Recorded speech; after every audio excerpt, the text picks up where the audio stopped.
Ladies and gentlemen, welcome back. We are live. The REMINGTOM podcast is underway. And make no mistake, we've got to sometimes you got to step up to the plate and bring the news to the people. Sometimes you get thrust into the limelight, people. And I guess it's what it is. We've got to be the Paul Revere in this situation and let people know that the asteroids are coming, chat. Pause. The comets are on their way. Feels like just the world is, of course, just teetering on self-destruction, and now all of a sudden we're learning that the universe itself is now literally pointed its fingers at planet Earth, and they're sending attacks, chat. Asteroid YR4. I think today, hours ago, mere minutes ago, can we get a timestamp? At some point this afternoon, I guess whoever's tracking it, chat, NASA, who's in charge of tracking this asteroid? Somebody, whoever is in charge of tracking it, the crazy old Doc Brown man at some telescope somewhere who's just scribbling notes in a notepad has now scribbled down that the asteroid is going to be like 3% chance of hitting the Earth, chat. And this is I guess I don't know if you guys are tracking the percentage chances that asteroids hit planet Earth. Not something that I was tracking a ton either, chat. But of course, things get worked into your algorithm, and then with everything in the algorithm, sometimes you have to try to decipher between what is actually viral, what is pop. I mean, sometimes it's easy. You just get a reel and you're like, oh, 4.5 million likes. Everybody's looking at this one. But sometimes you also have to decipher as well, too. You're like, does everybody know about this asteroid? And then you're like, wait a second, I'm actually the one that's just, looking at every clip of this and seeing every time there's a post on the feed, you pause just a second. Now the algorithm is catching up. So it's like, is it just my algorithm that's flooding, or is this actually something that is like a real story? Am I like on crazy conspiracy algorithm Instagram, chat? Do they just know to give me, crazy space theories? I don't know. But yeah, we got, there was a headline a while back about this asteroid, of course, being on pace with small percentage chance to collide with planet Earth about a decade from now. At this point, they're saying 2032, chat. But the moment when I first saw it, I think the percentages was maybe like 2.1%. Maybe, I'm trying to remember, whatever it was still a low percentage, and they had the all-time record on there, which was 2.7. But I just remember it being like quite a sizable jump. Whatever the percentage was, it kind of like, it was like 0.5% to 1% or whatever. I don't know. Is that technically, I don't know percentage math perfect, chat. But it seemed like for even small percentages, it had increased in like kind of a sizable way. So again, it's like you look at it and you go, okay, there's like a 1.7% chance that an asteroid's going to hit Earth a decade from now. You're like, oh, it's an interesting headline to hear about.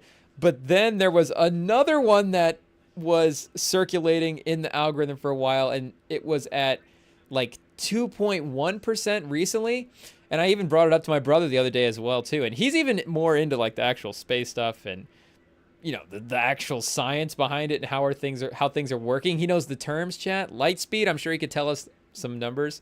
But I'm sure he could give us some of the advanced analytics and the next-gen stats on some of these comics, chat. But we were asking him if he heard about it. Of course he did. Again, he kind of leans more into that stuff. So I don't know if it's just, would he be the type of guy that would be, an early adapter to hearing this type of news?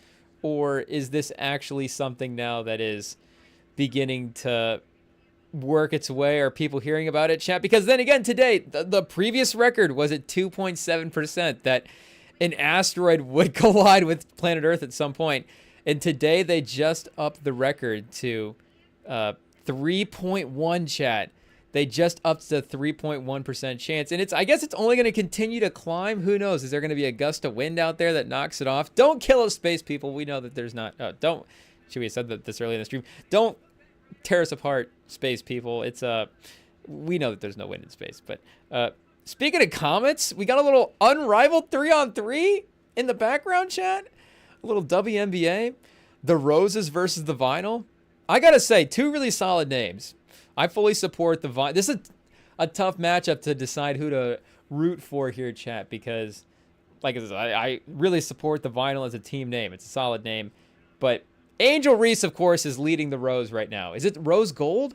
Or are they just Rose Basketball Club? I'm not exactly sure. For some reason, I want to say that they're rose. I guess they have rose gold in their colors, but they also have Chelsea gray as well too.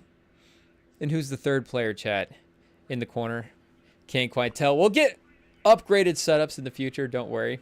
We actually should be able to see who's on the court when when the games are going, chat. But it looks like the Rose have the lead as of right now, and the battling the Vinyl, like we said, which have Hamby on their team. So I believe Reese and Hamby are teammates this year. Is Hamby on the Sky, chat? Am I crazy? Is Hamby, or is she still on LA? Or are they just working out together? I saw a clip of them like working out together and stuff. You know, a couple of just basketball drills, chat. Just checking in on some of the off-season workouts. I mean, we do it with the NBA guys, of course, pause. So you got to check in on the off-season for the WNBA as well, too, chat. See how they're putting in the work? Get the gym highlights. You love to see that they're, you know, continuing to try to, you know, compete as well, too, off the court in this way. Not just showing the competitive nature, but, you know, the work is actually being put in as well, too. And there is also that, you know, conversation of like, what is the work being shown versus the work being done? And I get it. And you can kind of tell as well, too, when, I mean, yeah, it shines when it, you know, the play on the court maybe is a certain way and the way they're billing it. But then again, it's also, you know, we understand how social media works, and, you know, this is the lives that they're living, chat. At the end of the day, that's their day-to-day is basketball. Their work is basketball. So do we get, I don't know, we don't get quite the day at the office post for like people at the actual like in the office. Do I just start doing this at the restaurant? Just like after a successful day, a sweaty shift, just like gave it my all, but back for another day.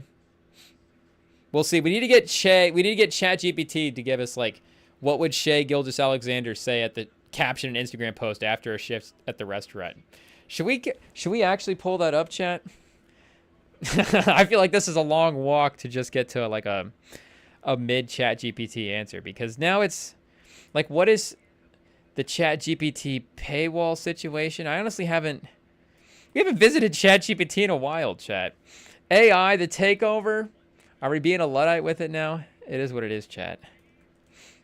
But if we were gonna copy, I feel like if we were gonna copy just anybody in general for caption, is just, does Shai have the strongest caption game just in general? We'd have to go through. I feel like there's probably a couple of fighter UFC guys giving some motivational quotes. But then Shai's also got, there's like a conciseness to it as well too. Like he'll give you, like some guys will give you a whole verse in the caption. Shai will give you a couple bars. And you know, you're like, it's like Kendrick level efficiency. You're like, let's go get genius annotations on these Instagram captions. What would SGA caption? Let's see what he would say, chat.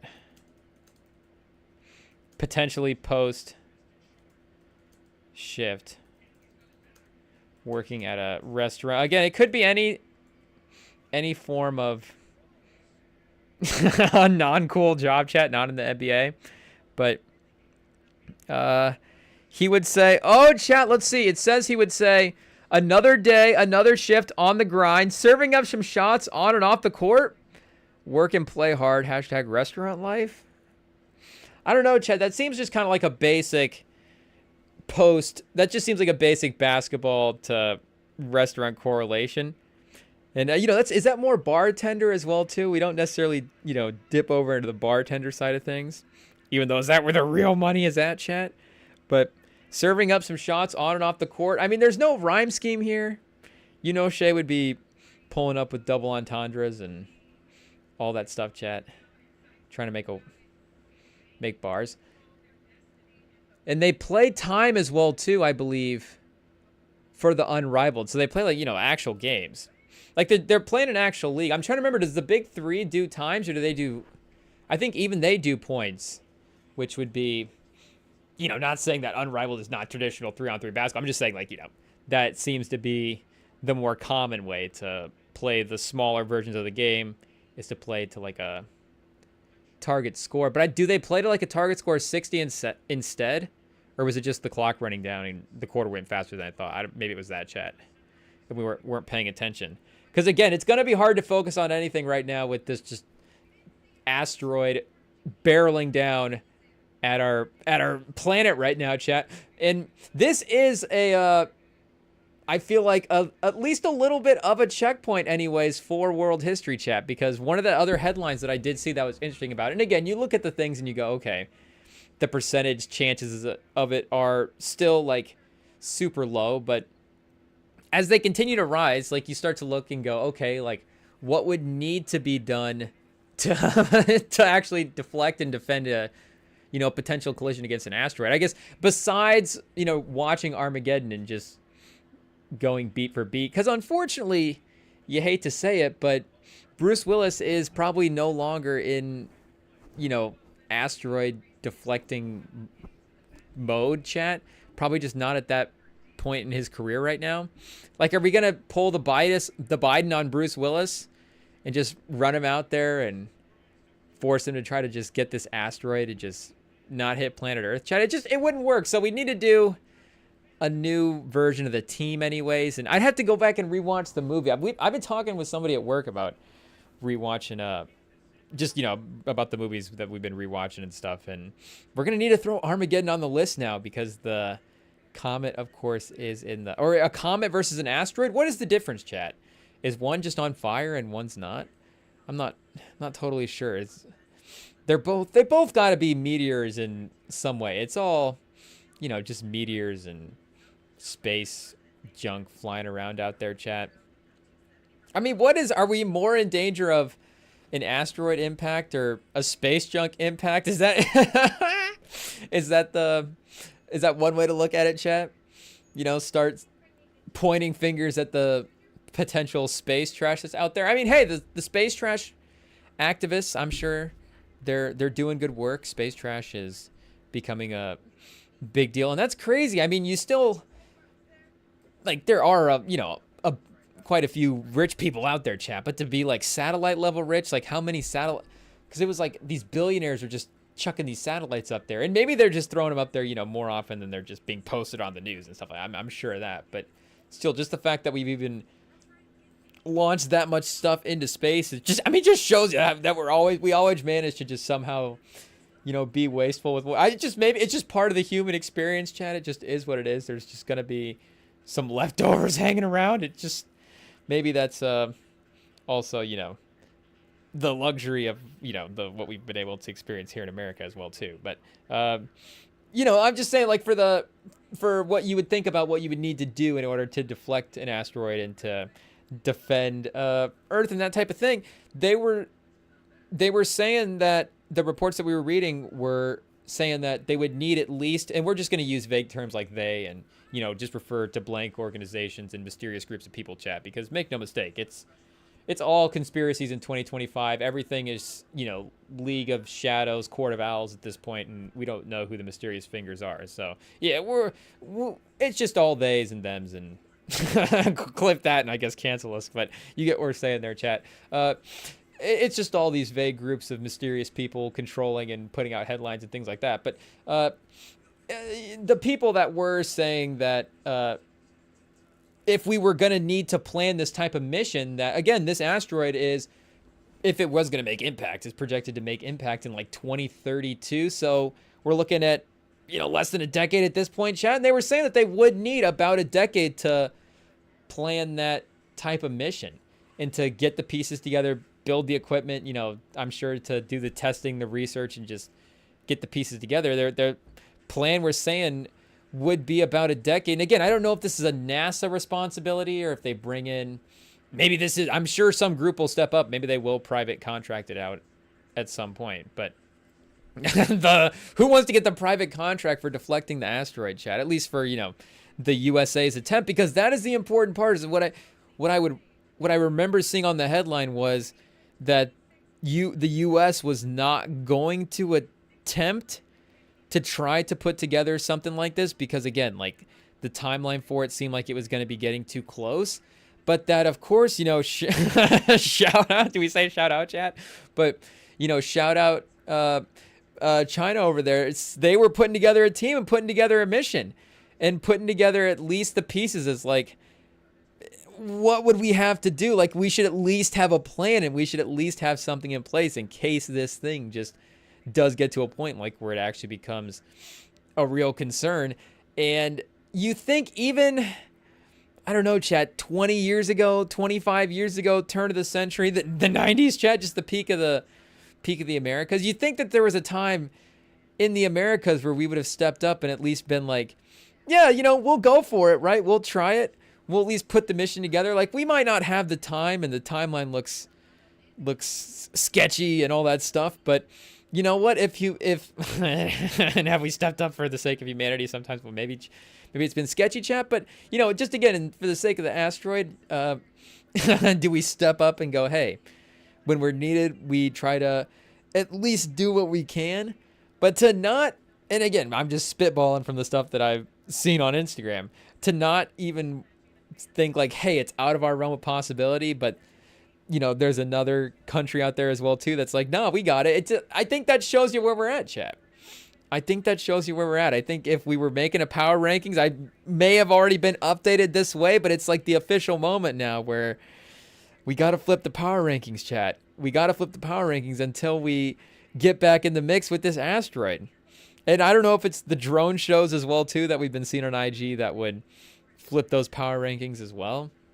Because we've been seeing our own drone shows. Like, I mean, they're cool, but they're not the same thing. Maybe it's just the design of what we're going for on the drone shows. Like, it's a lot of promotional stuff that is, of course, being shown with the drones versus it seems like maybe some of the other stuff is actually just, displaying, of course, what they're capable of. But the designs of that are not maybe promotional. They're a little more, artistic, and maybe they lend themselves to being a little bit more cool as well too, just byproduct of that. But it is a turning point moment, chat. It is a, not a what if, a little bit of a what if, but just the fact that one is at least thinking that they're capable, and one, and not, I'm not saying, not thinking that they are, not that they're not capable. I'm just thinking that if needed, that they are capable, and we're thinking that if needed, it's like, hey, we don't have the time, we might not have the resources. And I don't know, is that Elon with Doge just being like, it's not worth it, chat, don't put the resources in? I don't know if he's cutting this asteroid saving mission, if he's cutting the Armageddon operation out of the budget, but I don't know. 3.1 is kind of, and the fact that again it continues to rise with this at least some consistent sort of pace, and it's moving kind of quickly here. This is not every 6 months. It's a little bit of an uptick. This is, again, it seems like exponentially, at least getting a little bit faster over the course of some weeks. It's like it's moving up like we said, half a percent.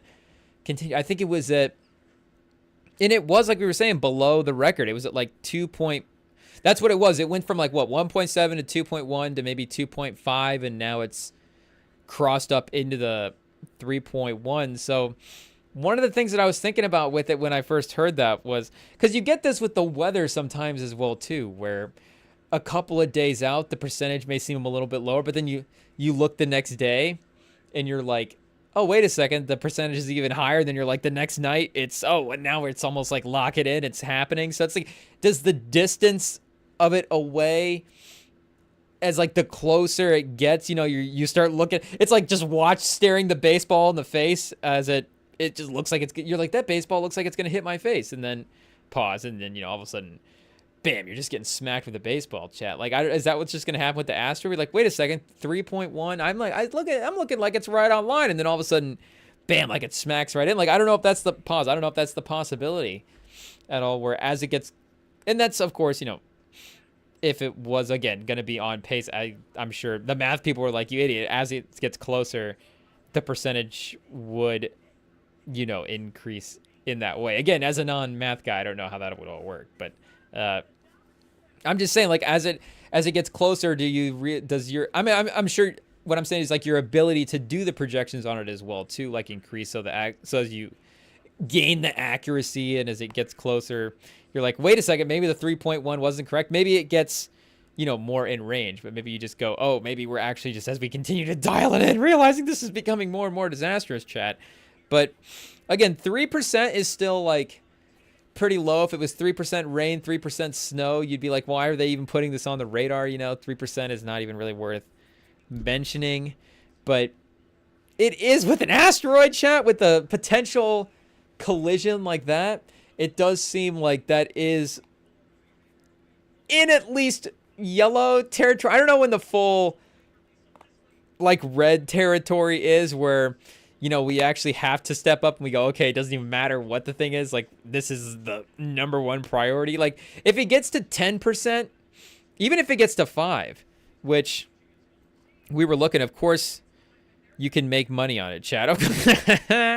And make no mistake, if there's an opportunity to do it, at least it's worth checking out.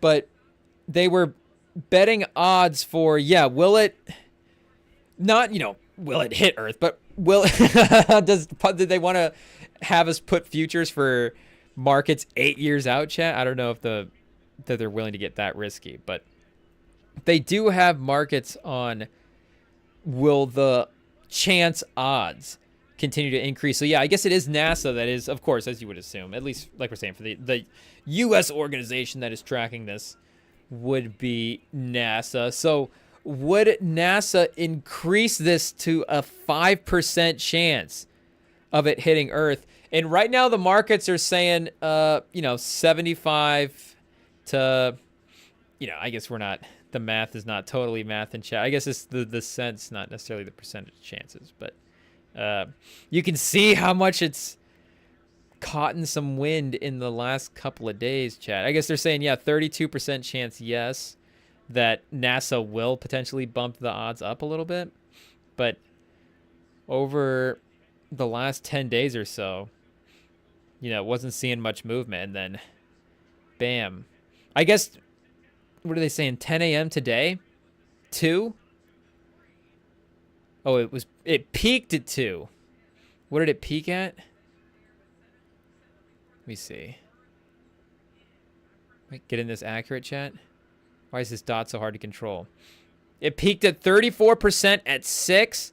So yeah, it's dipped down, I guess, a little bit to 32%. But today at 9 a.m. it was at 6% chance yes.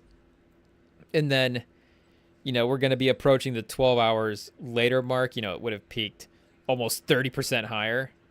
And we'll see where it ends up leveling it out at. There was also a 4% one as well, too. So I don't know what they're saying it's almost a 50-50 split right now on whether or not they'll bump it to 4. So I don't even know how they would, of course, even track it, but do we just need to do the full deep dive, chat? Pause. Do we get, of course we've got a page. You'd love to see it. Oh, the size. Pause. Okay, I guess I was, you're just hearing asteroid, you're hearing city destroyer, you're just thinking of, the potential damage, you're just thinking of the idea of even us having a collision of it that size. But we're looking 130 to 300 feet.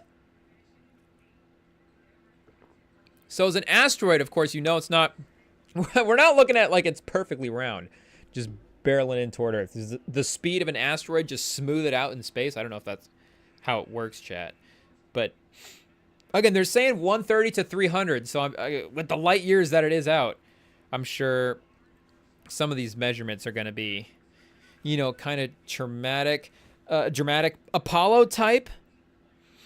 Apollo asteroids are a group near Earth's asteroid named after 1862 Apollo, discovered by German astronomer Karl Reinmuth in the 1930s.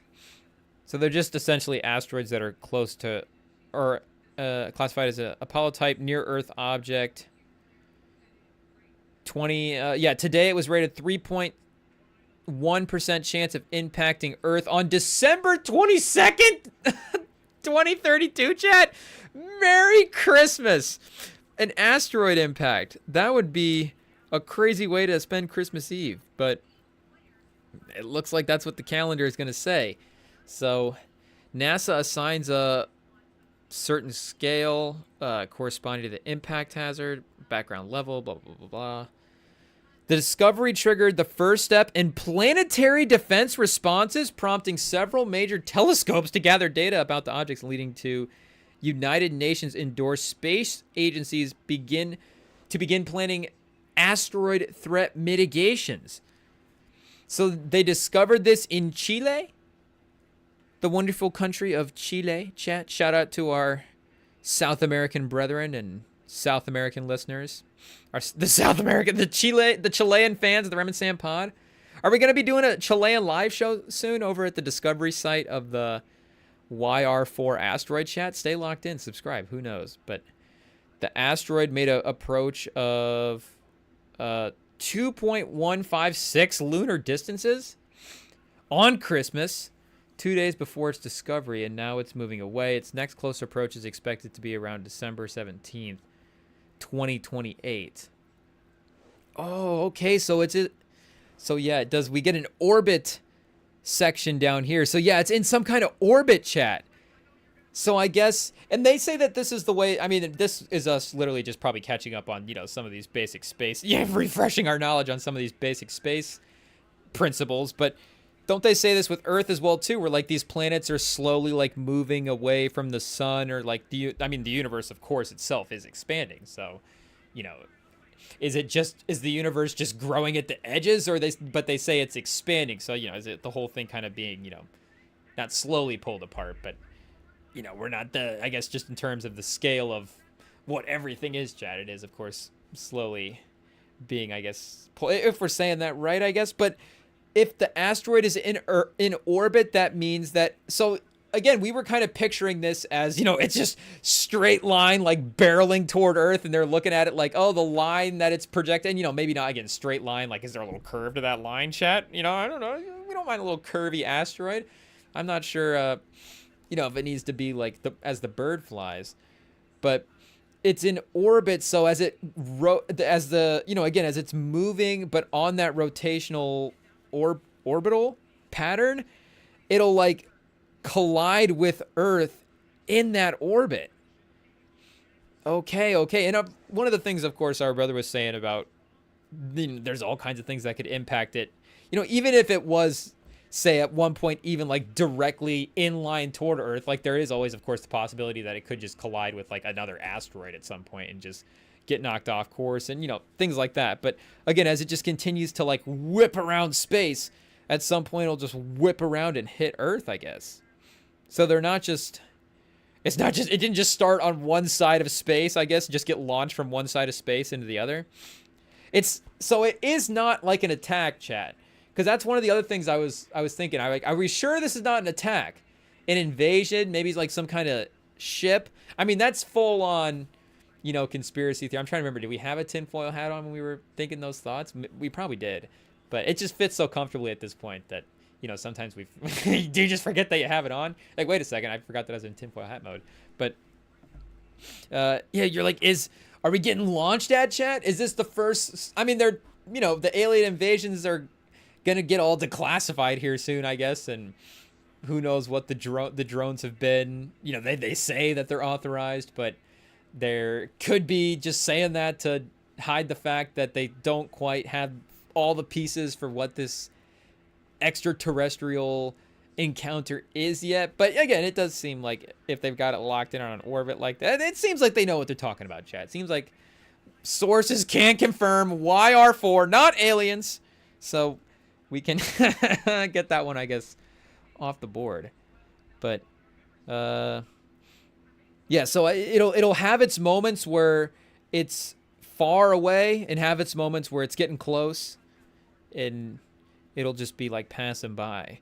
So it's just like whipping around a racetrack right now, and Earth is just like walking around a racetrack, I guess. That's probably not a perfect analogy, but it's like, can Earth get across the whole racetrack without getting hit by this asteroid? As of right now, there is not, like we're saying, super high chances, but they continue to work their way up. So let's see. Calculations using the observation arc of 55 days find that YR4. Do we need to have a better name for this comet, chat? Who was the person that discovered this? Why can't we just like name this after them? The Chilean comet. Oh, this is a good little graphic here, chat. Is this the orbit right here? Oh, so Earth is on that blue line. So this is where it would be the impact. Oh, man, chat. And it's going to get a head start. Look at all this momentum. This asteroid really has some animosity toward planet. What did America do to this asteroid, chat? I'm sure colonization somehow. Bam! Oh, man. Brutal, chat. Would it knock Earth out of orbit? Now the space people are like, okay, we're fully stupid. So do we get percentages that it would hit another planet at some point? We can't, like, pause this graphic. Look at this light blue one. I don't remember the order. Is this Mercury, chat? Mercury's on fire. Like, what about Venus here, chat? Like, Venus is not totally safe either. I know maybe that this is not this is not like, you know, this graphic is not made to size where Earth and Venus aren't this close, where if it, like, it's going to hit Earth, you know, it narrowly misses Venus, but I'm just saying it could get in that line there. What about Mars? What are we looking at for Mars? I think Mars might be pretty safe, honestly. And why is Mars got a little fatty right up in here, chat? Look at this. A little skinny right here, but maybe if it picked up speed for some reason and just shot in there. Yeah, and I guess Mars is just rotational. So is this just basic gravity, chat? You know, I guess the closer to the center you would get, right? Is the sun actually a wormhole? Like, the closer you get to the whatever, you know, is going on here, the faster you would go. That's just basic science. So Mars, you know, it's got a little advantage going a little bit slower. But again, there's more planets out here as well, too. So, I mean, what about, is it just going to peg Uranus, chat, on the way around? Pause. Hey, yo. Oh, so this is 2030. Okay. 2031, it's still way out there. NFL season. Wait, so when is it going to strike? Like week 14, chat? Just in the middle of a Panthers-Bucks divisional 6-3, just absolute. I mean, you know the NFC South's not going to get better in the next 10 years. Make no mistake. Whatever NFC South matchup is happening that weekend will. I guess, what day is that? Is that a Sunday? Will that be like NFL Sunday? We get a little calendar check here on December 22nd. A Wednesday, chat. So maybe by 2032, the NFL will be prominently featured on just every day of the week. Just 29 game schedule broken up over the course of, like, maybe, you know, 30 game schedule, and they play like they play like 5 different 6 game stretches over the course of the year. Are we mathing the right way, chat? You know, something along those lines. NBA in full effect. Are we in season tournament December 22nd? I think it might be. It wraps up in, like, I think November or something like that. But yeah, it could be, you know, Captain America 17. Who knows? Fast and Furious. A couple more Fast and Furiouses by then. Maybe the next Fast and Furious movie should just be this, chat. If there's a franchise that's going to tackle the potential asteroid impact, it probably would be the Fast and Furious family. Is that our number one just group? We were going to think of potential groups to try to put together to take this asteroid down. I think you just throw the Fast and Furious family out there and just send a couple of Mustangs. I mean, Elon's already shot some, you know, Teslas out into space. So if you shoot a Tesla with Dominic Toretto, like, there's no way that that's not a good idea. There's no way they're not going to find a way. For family, for universal family. I guess it's not universal family because, again, just Earth right now. That seems like it's the one that's in most danger anyways.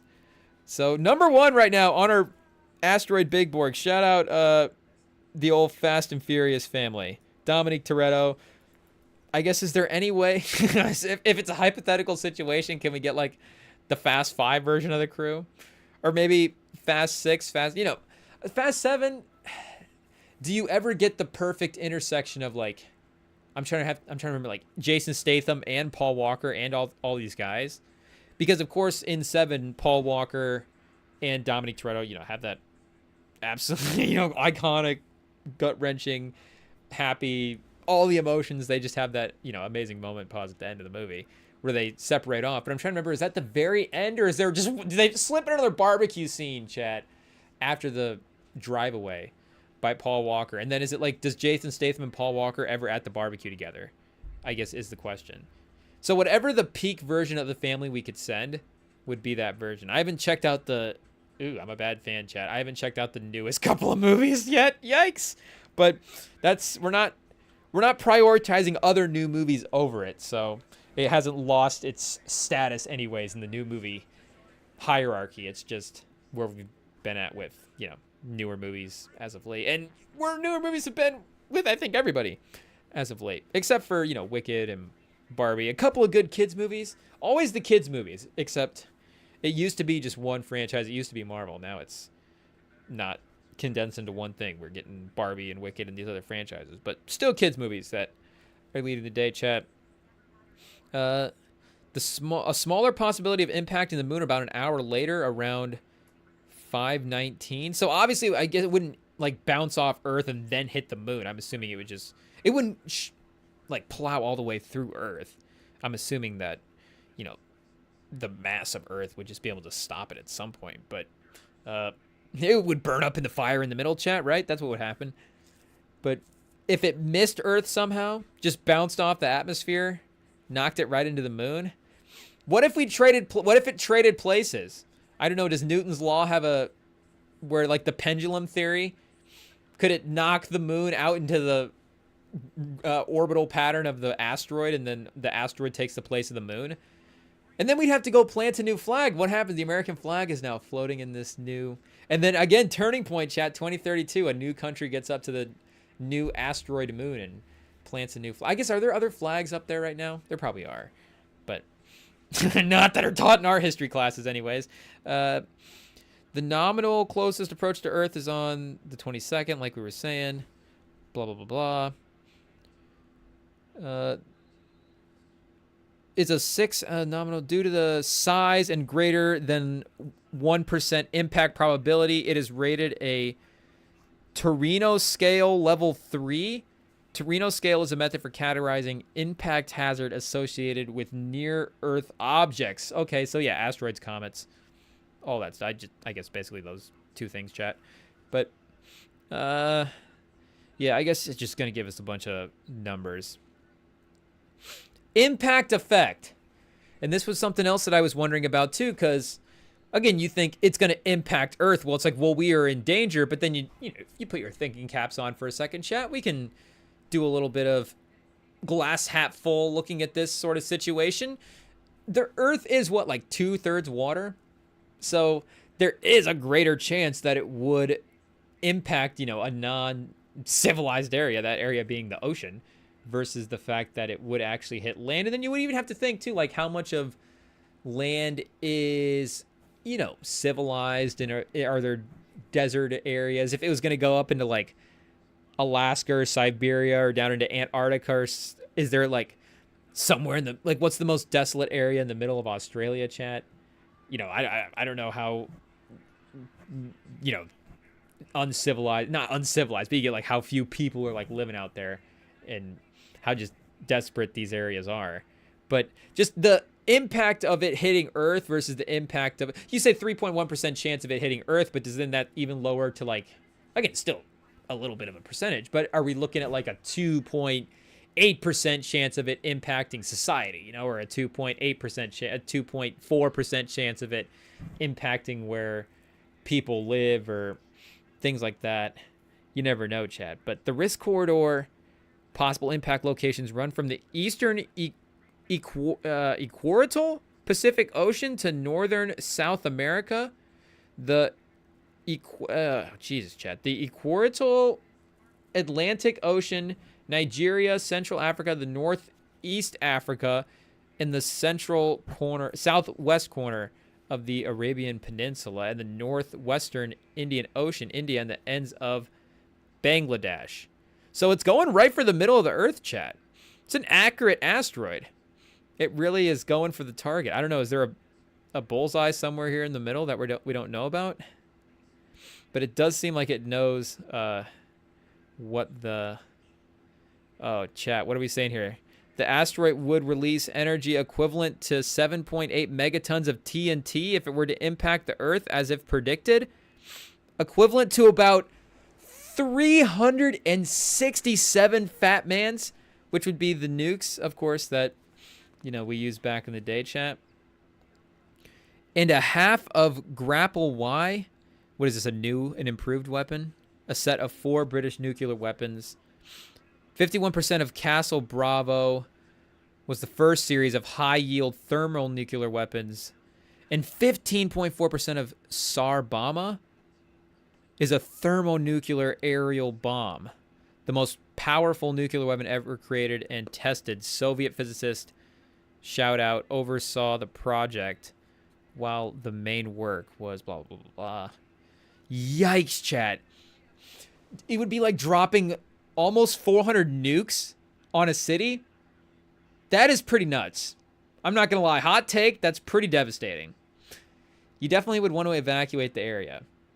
Like, is it even just that simple as well, too, in this kind of a situation? That was another possibility I was running. I was like, okay, if we get to the point where it's like we haven't put the mission together, we don't have the capabilities, we know it's going to hit Earth, we know it's going to hit, it's barreling right for New York City. I mean, every movie it would be aiming for New York, so why wouldn't this one be? So if we know it's headed right for New York, like, and that would obviously be like the most extreme city to evacuate, but like if it just came down to that type of event, could we just evacuate the city? And again, it's devastating for everybody that would be misplaced and lose homes and all the just lives and things that would be lost, and it would, of course it'd be devastating. And you don't want to start saying as well things too, like you just you have now all of a sudden there's just like a huge chunk of land that's like not usable, and the economy from that side of stuff. But it's like just the impact is more than just the strike as well, like if that were to happen. But at the end of the day, it's like, can we of course save as many people and risk as possible? Like, could we just evacuate the city? But if we're dropping 400 nukes, now does it have like the radiation that maybe a nuclear bomb would? I mean, from space, chat, it's not going to be fired in here vaccinated, so it's probably going to have a little bit of radiation on it that might affect. But is it going to like drift through the clouds and affect the surrounding areas and be like a 400 Chernobyls, chat? Like, that would be nuts. But due to its stony composition, this would more likely to produce a meteor airburst than an impact crater for an impact on a continent, or a tsunami for an oceanic impact, which would damage as far as 30 miles from the impact site. Despite its potential to cause damage if it were to impact, 2024 YR is not categorized as a potentially hazardous object because it is an absolute magnitude dimmer than 22, which usually means that such an asteroid is less than 460 feet in diameter, and its potential damage would therefore be localized. So yeah, that is what, that is like, I guess, again, if we're going glass half full on what an asteroid impact would be, it would be an attack to, it would an attack, chat. It would be damage to, like, again, like we're saying, like that area, like, what the land of New York City would be done. France, whatever, Paris, it would like that. There just would be a crater or just a meteor air burst shower, like we're saying, and everything just destroyed in this area. But, it's not like the world would be like reset in a way, as much as you don't want to say that type of thing. But, it's like, how does life go on if the world gets hit by an asteroid? Are we going to, if it hits on one side of the earth, are the ripple effects like even going to be like physically felt on the other side? Like, that would actually be, can you imagine, chat? Can you imagine? And you would would you even see it like in the sky, just flying through, and then all of a sudden just bam, and then maybe you just like feel just like a little like shake or something? It'd be nuts. Again, in my mind, I'm thinking that scenario, not only is everybody evacuated, we've like managed to get everybody home, and set them back up with a life, and we're just able to take it in as a singular event more so than some kind of a tragedy. Like if you were able to just, again, observe it as an event, like, it'd be an insane thing to see. But the tsunami impact is interesting as well too, because like we're saying, it hits the ocean, so 30 miles off of the ocean. And then what type of wave are we looking at from a tsunami, from a asteroid impact versus, because again, if we're saying 367 nukes, like how does that compare to an earthquake? How many nukes is an earthquake? How many earthquakes are nukes, how does that compare? So, and this is going to be like real bro science here for tsunami science, but earthquakes, they start at the bottom of the ocean. So so do you lose a little of that earthquake power as it ripples up, chat, versus this asteroid's hitting that wave at the top and then pause, and then that wave just like instantly? Because I feel like, if you splash in the water, there's like some bigger waves than, that's a bigger wave than like if you rip a fart, chat. You could get a bubble and maybe get things going. So like if you really blew a massive fart, could you cause like a little tidal wave? I mean, I'm sure I know a dude. But if you cannonballed into the pool, then, you're going to just make an absolutely massive, massive mess. And, people are going to get splashed up on the deck, and it's going to get crazy. So is the tsunami one not is it like more dangerous than, direct impact to Earth? They're both dangerous, but as they're different challenges, like a tsunami would be just the water and the flooding, if it is that equivalent to being massive. And would it even maybe, move that ocean line back up, chat? Who knows? If it smashes into like Antarctica is like a landmass though, right? So it's not like it could just potentially just destroy like that whole like iceberg setup. Like, do we lose the South Pole if that happens? But what happens if an asteroid goes over 460? I guess, again, is it like earthquakes and rumbles and shakes and things like that? So this is still, I guess, a little baby asteroid. This is just the headliner or the opening asteroid. The headliner asteroid, not quite yet. This is just initial alien attacks for whatever's up next. But if it were to hit the moon, an impact before 1518, so before, like 3 o'clock, would be visible in the shaded part of a waning gibbous moon. So let's get a visual on a waning gibbous. Oh, I don't know if that's a waning gibbous. That's one of them anyways. I thought a waning gibbous was my favorite phase. I can't believe I forgot which one exactly it looked like. But that'd be another thing that'd be crazy. I mean, you wouldn't want to, lose the moon. RIP, the moon has been around for a long time. I guess we wouldn't lose the moon. And the moon is part of the reason the moon is iconic is for the asteroid indentations. Like, that's kind of what gives the moon character a little bit. So to be honest, I don't know if this is is this the hottest take of the whole thing, chat? Maybe I kind of wanted to hit the moon. If we could see it hit the moon, could that be kind of cool? If somehow it lined up perfectly. Again, this is saying something about, if it's visible in the shaded part, does that mean because of the fact that it's darker, the force of the impact like might be visible versus, like could it get washed out in the light part of the moon, if that's the part that you're looking at?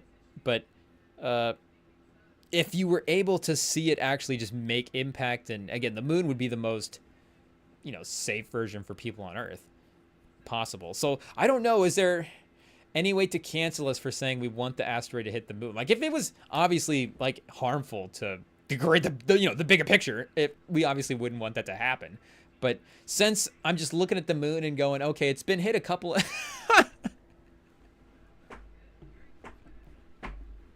since the moon has been hit a couple of times before, chat, maybe yikes. I'm just saying that the moon, at least it seems like that is part of the cycle of the moon versus, we don't want people to lose their homes.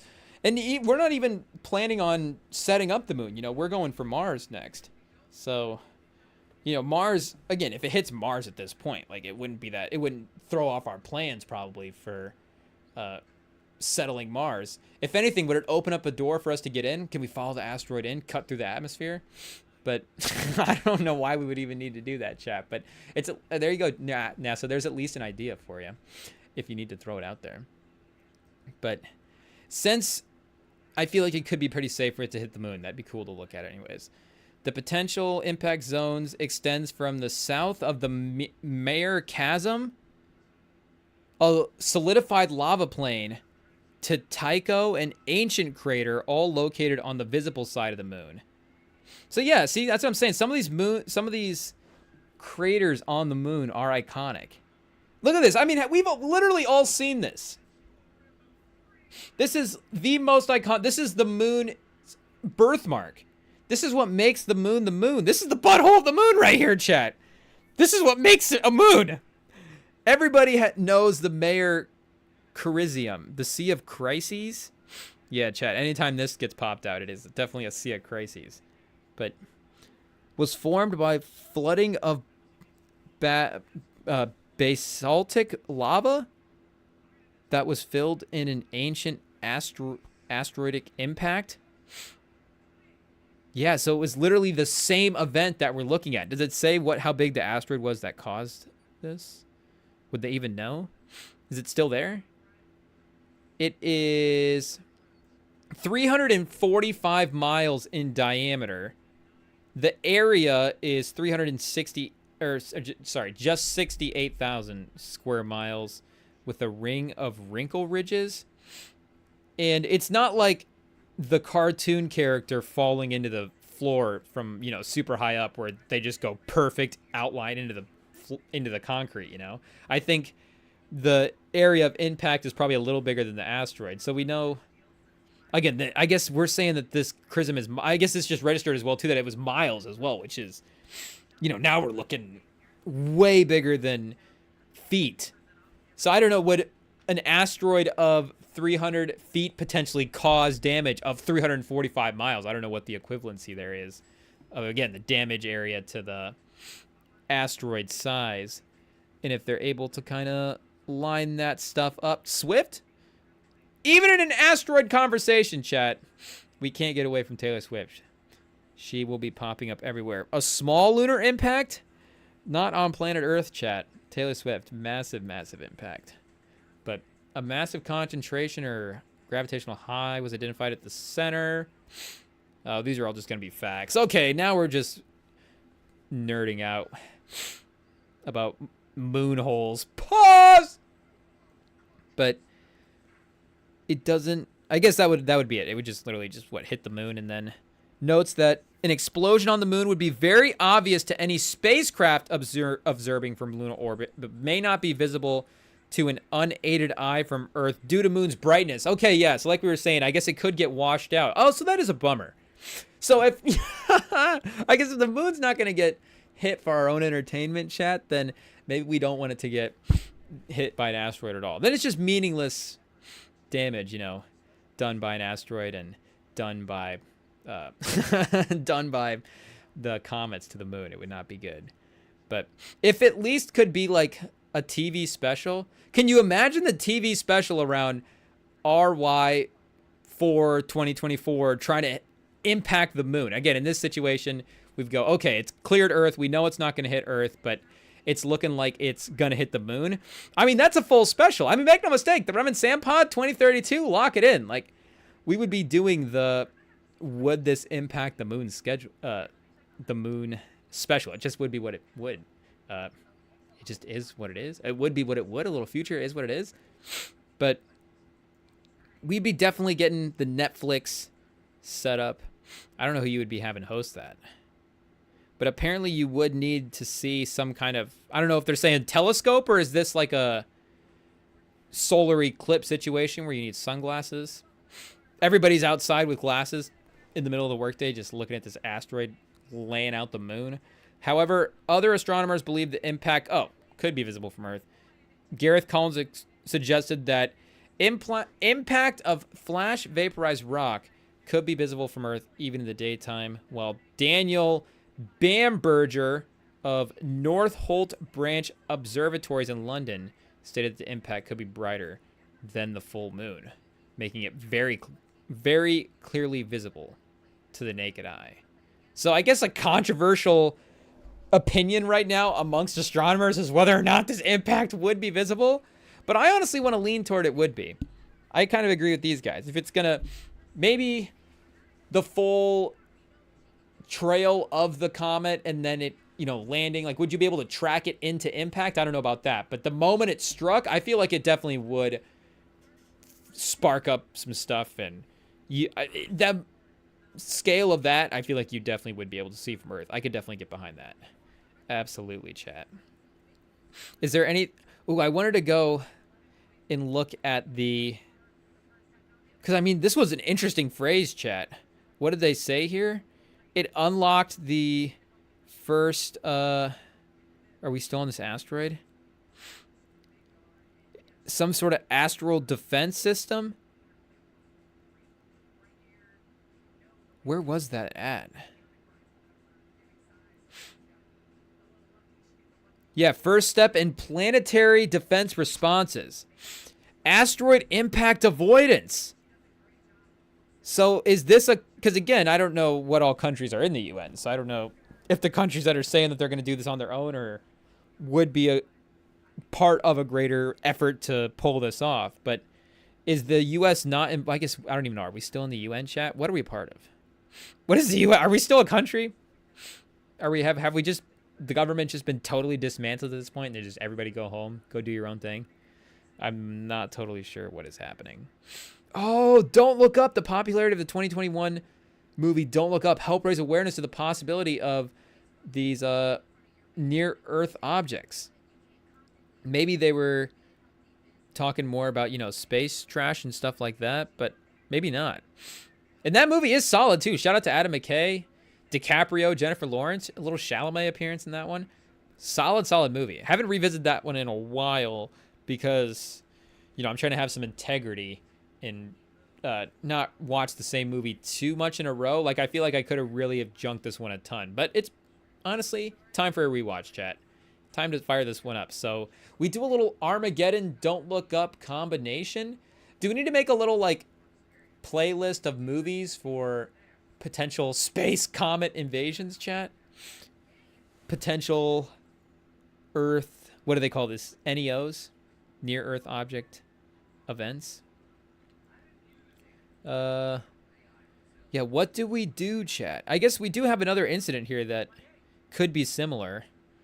The Tunguska event was a large explosion between 3 and 50 megatons that occurred in Russia. The explosion over the sparsely populated East Siberian area felled in an estimated 80 million trees? Hey, yo, chat. And shattered windows hundreds of kilometers away. Wait, so were they testing another nuke here or something? What were they testing? Or were they literally just setting off just this much explosives just to see what it would do? An eyewitness account suggested that up to 3 people may have died. The explosion is generally attributed to a meteor airburst. The atmospheric explosion of a stony asteroid of about 50 to 60 meters, 160 to 200 feet wide. The asteroid approached from the east-southeast, probably with a relatively high speed of 98,004 kilometers per hour. Mach 80? Whoa! Though the incident is classified as an impact event, the object is thought to have exploded at an altitude of 3 to 6 miles rather than hitting Earth's surface, leaving no impact crater.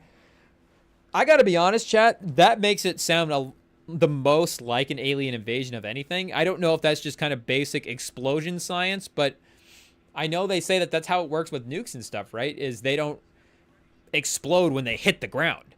They explode kind of above the area, and then whatever happens, I guess. But, I mean, these asteroids now just sound like literally just bombs.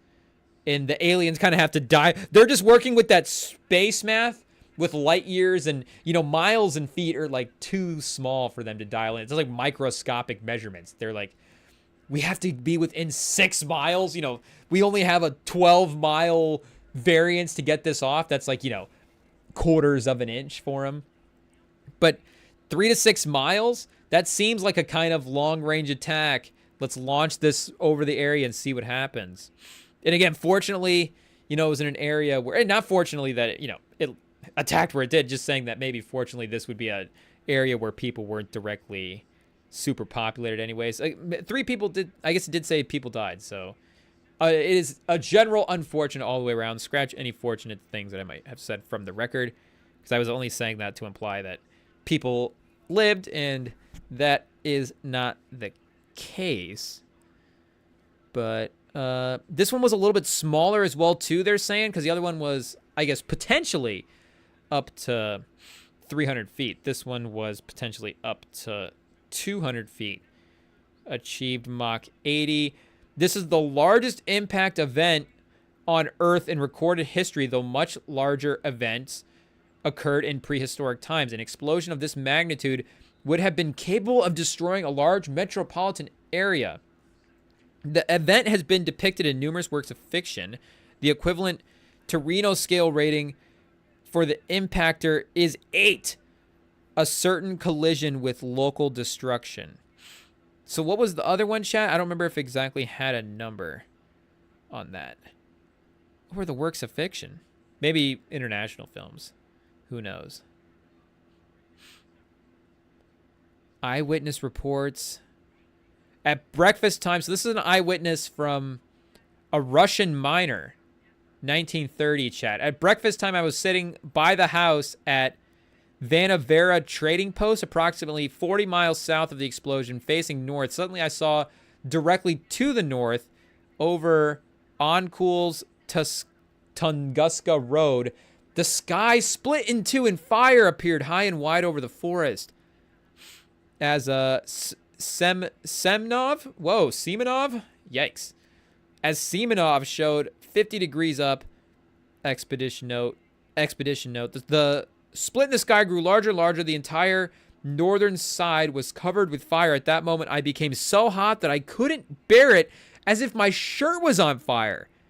From the northern side where the fire was came strong heat. I wanted to tear my shirt off and throw it down, but then the sky shut close. A strong thump sounded, and I was thrown a few meters. Whoa! Meters, chat. So he was thrown, 15, 20 feet potentially. I lost my senses for a moment, but then yeah, of course it did, because bell rung pretty good, probably CTE. But then my wife ran out, led me to the house. After that, such noise came as if rocks were falling or cannons firing. The earth shook when I was on the ground. I pressed my head down, fearing rocks would smash it. When the sky opened up, hot wind raced between the houses like cannons, which left traces in the grounds like pathways. It damaged some crops. Later, we saw that many windows were shattered, and in the barn, a part of the iron lock snapped. Wow, chat. Another eye report here.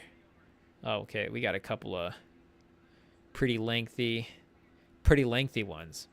But that's a good description to even show that it's not just, it wouldn't even be just visual. Like, these guys were 40 miles south of the explosion, and he was literally talking like he was almost burning up. I know maybe the feeling of being hot versus physically, like maybe what, I don't know how that would all, correlate, but again, we're talking about the energy generated from what would be probably even close to like the 270 to 300 nukes from an asteroid that size.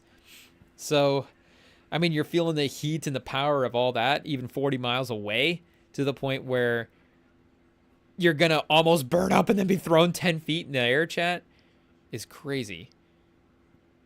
And then to be showered afterwards, like he was saying, with all the rocks from the explosion. Because, again, the explosion happens 3 miles up. So, while you're not going to get the direct impact from the single mass, you're getting these, at least, you're getting a hailstorm. At least a mini one there for a second. That's not going to be good. So that would be an equivalent anyways of, or I guess what we were saying as of the largest as of right now. So the one that is on pace, chat, would be the largest if it impacted. So would it do the similar thing of detonation over an area? Or do the aliens have it dialed in now? Would they detonate it on time? Do maximum impact? Who knows? According to expert testimony in the United States Congress in 2013, NASA would require at least 5 years of preparation before a mission to intercept an asteroid could be launched. Oh, okay. So that's not consistent with the headlines that we were mentioning earlier, saying that, inside the 10-year window might be too soon to try to put together a mission. So what are we doing? Let's get on top of this. Pause. 5 years?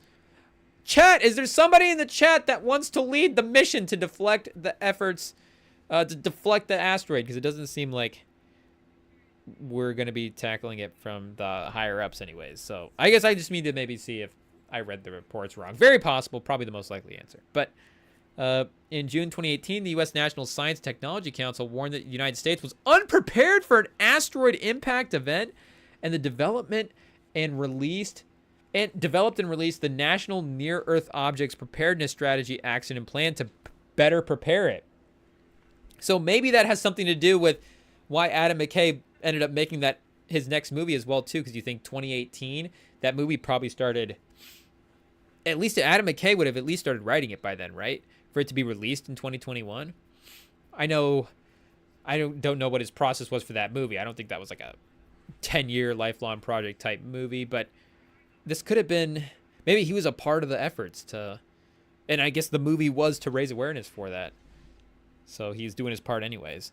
Most deflection efforts for large objects require from a year to decades of warning, allowing time to prepare and carry out collision avoidance project, as no known planetary defense hardware has yet been developed.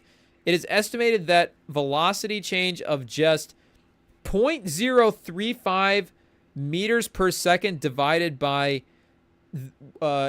number of years until potential impact is needed to deflect a body on direct collision trajectory. Okay, wait, so can we get a speed for YR4? Am I doing this right, chat? Are we going to try to turn into math people here? Let's see if we can actually get this formula cooking. Let's see if we can put our little thinking caps back on and do this little equation. The speed of YR4 is approximately 13.5 kilometers per second, approximately 30,000 miles an hour. This high speed classifies it as potentially hazardous. So 13.5 kilometers per second, and that was meters per second. So we need to do we need to convert quick meters to second? 13.5. 13,500 meters per second. 0.035 meters per, oh, I guess we just do the 0.035 time the time divided by the time. Was I overcomplicating that, chat? I'm assuming that these scientists just had to cook up like some super complicated theory, and maybe the complicated theory might be the one to get the 0.035, but I thought maybe the ones they were rolling out there for us to use was involving all these numbers. So let's see if it's maybe just as simple as it looks, chat. I don't think it is. Chat, I can't do math. I need to go back to school. I need to actually graduate. Is needed to successfully deflect a body of collision trajectory, thus for a large number of years before impact. Much needed smaller. Okay, wait. For example, it is estimated there's a high chance of 99942 Apophis swinging by Earth in 2029 with a 10 to the minus fourth power probability of returning on an impact trajectory in 2039 or 2036. What is happening in the 2030s, chat? The 2030s is apparently just going to get showered by asteroids once a year. It's just going to get slammed with one of these meteors. And what is this phrasing? Swinging by? Like, is it going to stop by for a visit? Like, what is happening? Like, these asteroids don't just stop by. It's not just a casual hang with little 999 Apophis. What is this bad boy up to? This guy, 560 feet in size, is a near-Earth asteroid and potentially hazardous object, 1,480 feet by 560 feet. That caused a brief period of concern in 2004 when the initial observation oh, so this is the other record-breaking one. Wow, indicated probability of 2.7 that would hit Earth by April 13th, 2029. Whoa! We're getting close, chat. we are getting close to 992 Apophis. Additional observations provided predictions that eliminated the possibility of impact in 2029. A small possibility nonetheless remained that a 2029 close encounter with Earth, Apophis would pass through a gravitational keyhole estimated to be 800 meters in diameter, which would have set up a future impact exactly 7 years later. Whoa, what is this tangled web, chat, that could potentially happen with this asteroid? So it could swing close enough to Earth to get caught in a gravitational keyhole that would put it on a new path to get set to hit Earth actually with full impact on Easter Sunday. So not only are these asteroids out to get Earth, but they're also not very religious. They're attacking us on these holidays, chat. We definitely need to take these down. This is not good at all. I do not like the sound of this. Easter Sunday, we're supposed to be celebrating our risen Savior and eating good hams on the, Sunday lunch, chat. But we're instead going to be evacuating due to an asteroid impact. This is not good. This is not what you want to see. But it's looking like they're ruling that one out, of course. But in terms of, what are we looking like for concerns? Carl Sagan expressed concerns about deflection technology, noting that any method capable, in his book Pale Blue Dot, by the way, shout out, any methods capable of deflecting impacts away from Earth could also be abused to divert non-threatening bodies toward the planet.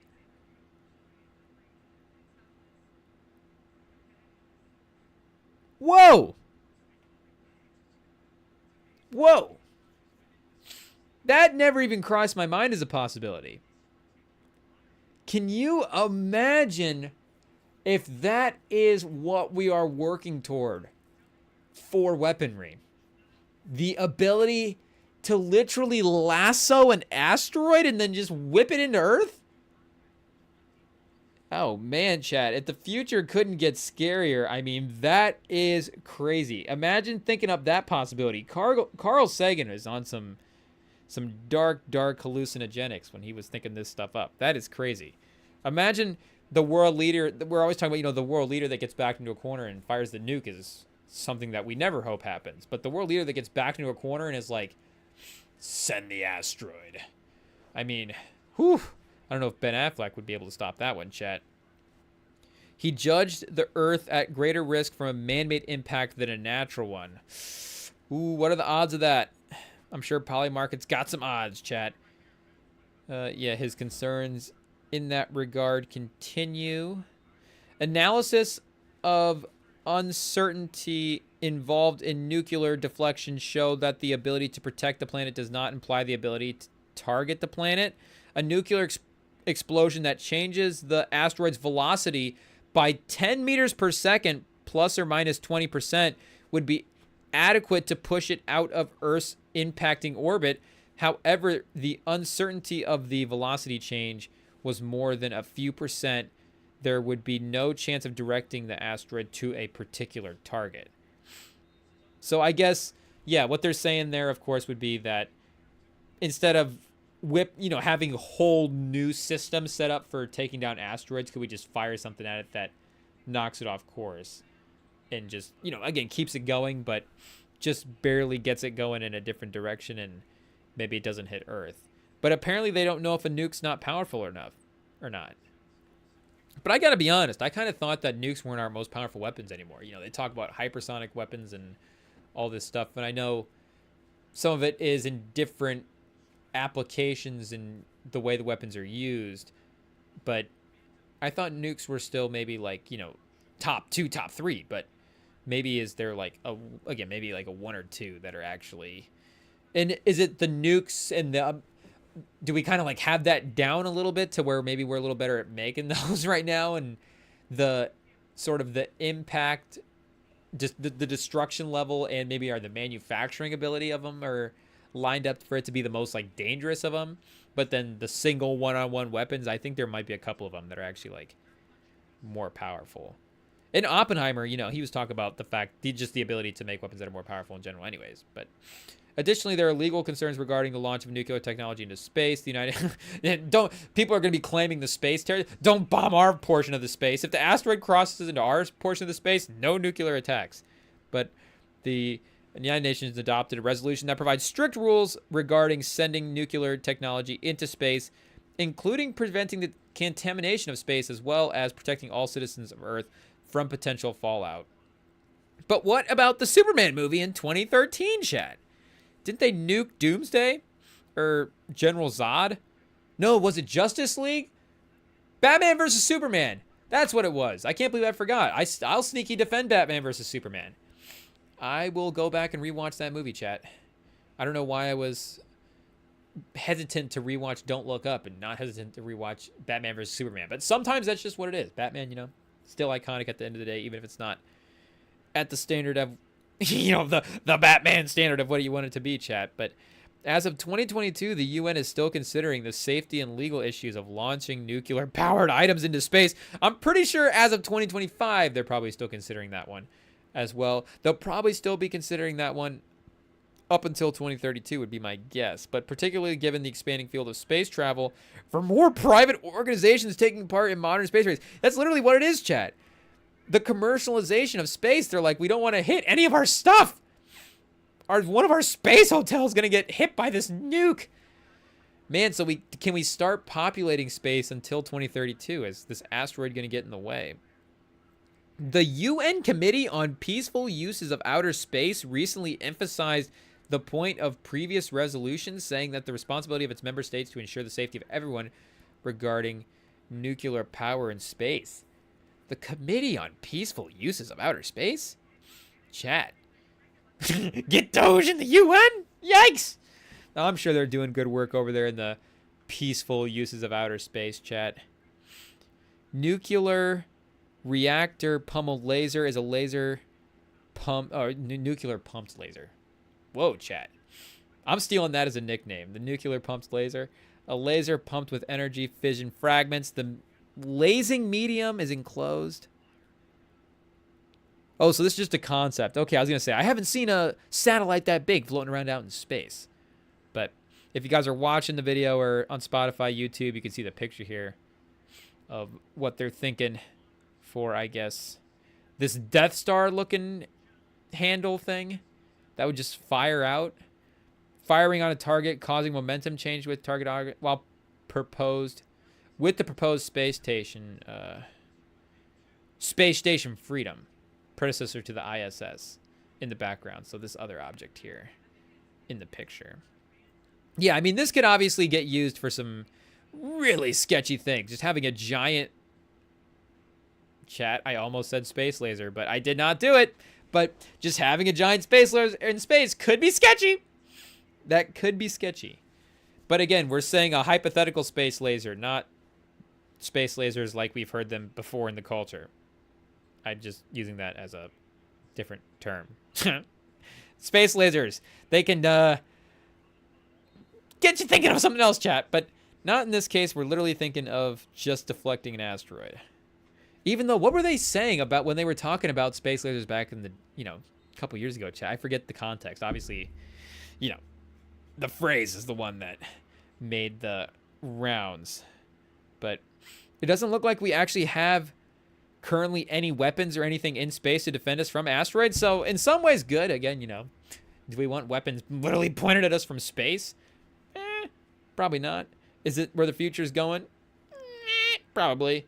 But if we could hold it off for as long as possible, that would be fun. But then again, in the case of an asteroid event, chat, you gotta have a couple of weapons up there, just in case they need to be launched. Again, never to be used on us. Never for, to destroy humanity or anything like that. Of course, no.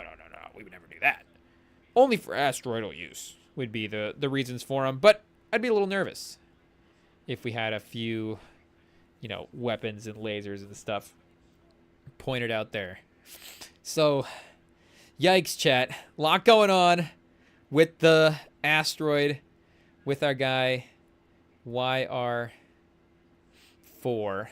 It's climbing up even a little bit more. 50. Oh, I guess it's climbing because we were scrolling through. 36% chance. Yes. Down actually a little bit, chat. So it's moving away. 50% yes is overvalued, chat. Start buying the nose up at that point. I still have to figure out how to fully work this market the right way. We just look at the numbers on it. But let's take a quick break, chat, and then hopefully over the break the asteroid doesn't decide to just make the impact now, and then hopefully we'll be able to just get back up and keep going with the rest of the show a little bit later. But don't turn that dial, chat. We're not going anywhere.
Okay, Chad, just a quick update on the old Unrivaled. We are super locked in now. We've got the fourth quarter scoring underway. They do it like the old All-Star game. We were questioning the quarters times earlier, but they do 3 quarters and then play to a target score in the fourth, if I'm not mistaken. We got Sabrina Ionescu Sabale up in this game. So still continuing to get, of course, some high-level action. We shouldn't be complaining about no basketball, Chad. Look at this. I mean, this is exactly what you want from the Unrivaled. What a win. What a win. And is the NBA doing this on purpose? I guess it's All-Star Weekend, so are they taking a break on purpose for All-Star Weekend? Yes. But for the Unrivaled to at least be there, you know, I don't know if they were planning like, hey, we can occupy this area. At least there's going to be a couple days here over the course of, you know, an All-Star break, and there's going to be some NFL just wrapping up. There's going to be some downtimes in the sports calendar. There's going to be an opportunity for us to at least swoop in and maybe get a couple of views that we wouldn't get otherwise. I don't know how much of that was planned, but again, to be there, to have the opportunity, and I think it does help the WNBA. These are all WNBA players. I think a lot of them. I'll say a lot with confidence. I can't say all with confidence. I just don't know every single player in Unrivaled, but a lot of them, and the big names are still WNBA players. The stars are current WNBA stars. It still feels like an extension of the league, even though it's its own kind of thing. So if the notoriety of this grows, I mean, the notoriety of the WNBA is going to grow as well, chat. But if we're going to assemble a team to take down this asteroid, chat, I honestly don't know how we top the Fast and Furious franchise. I don't know who's better than that.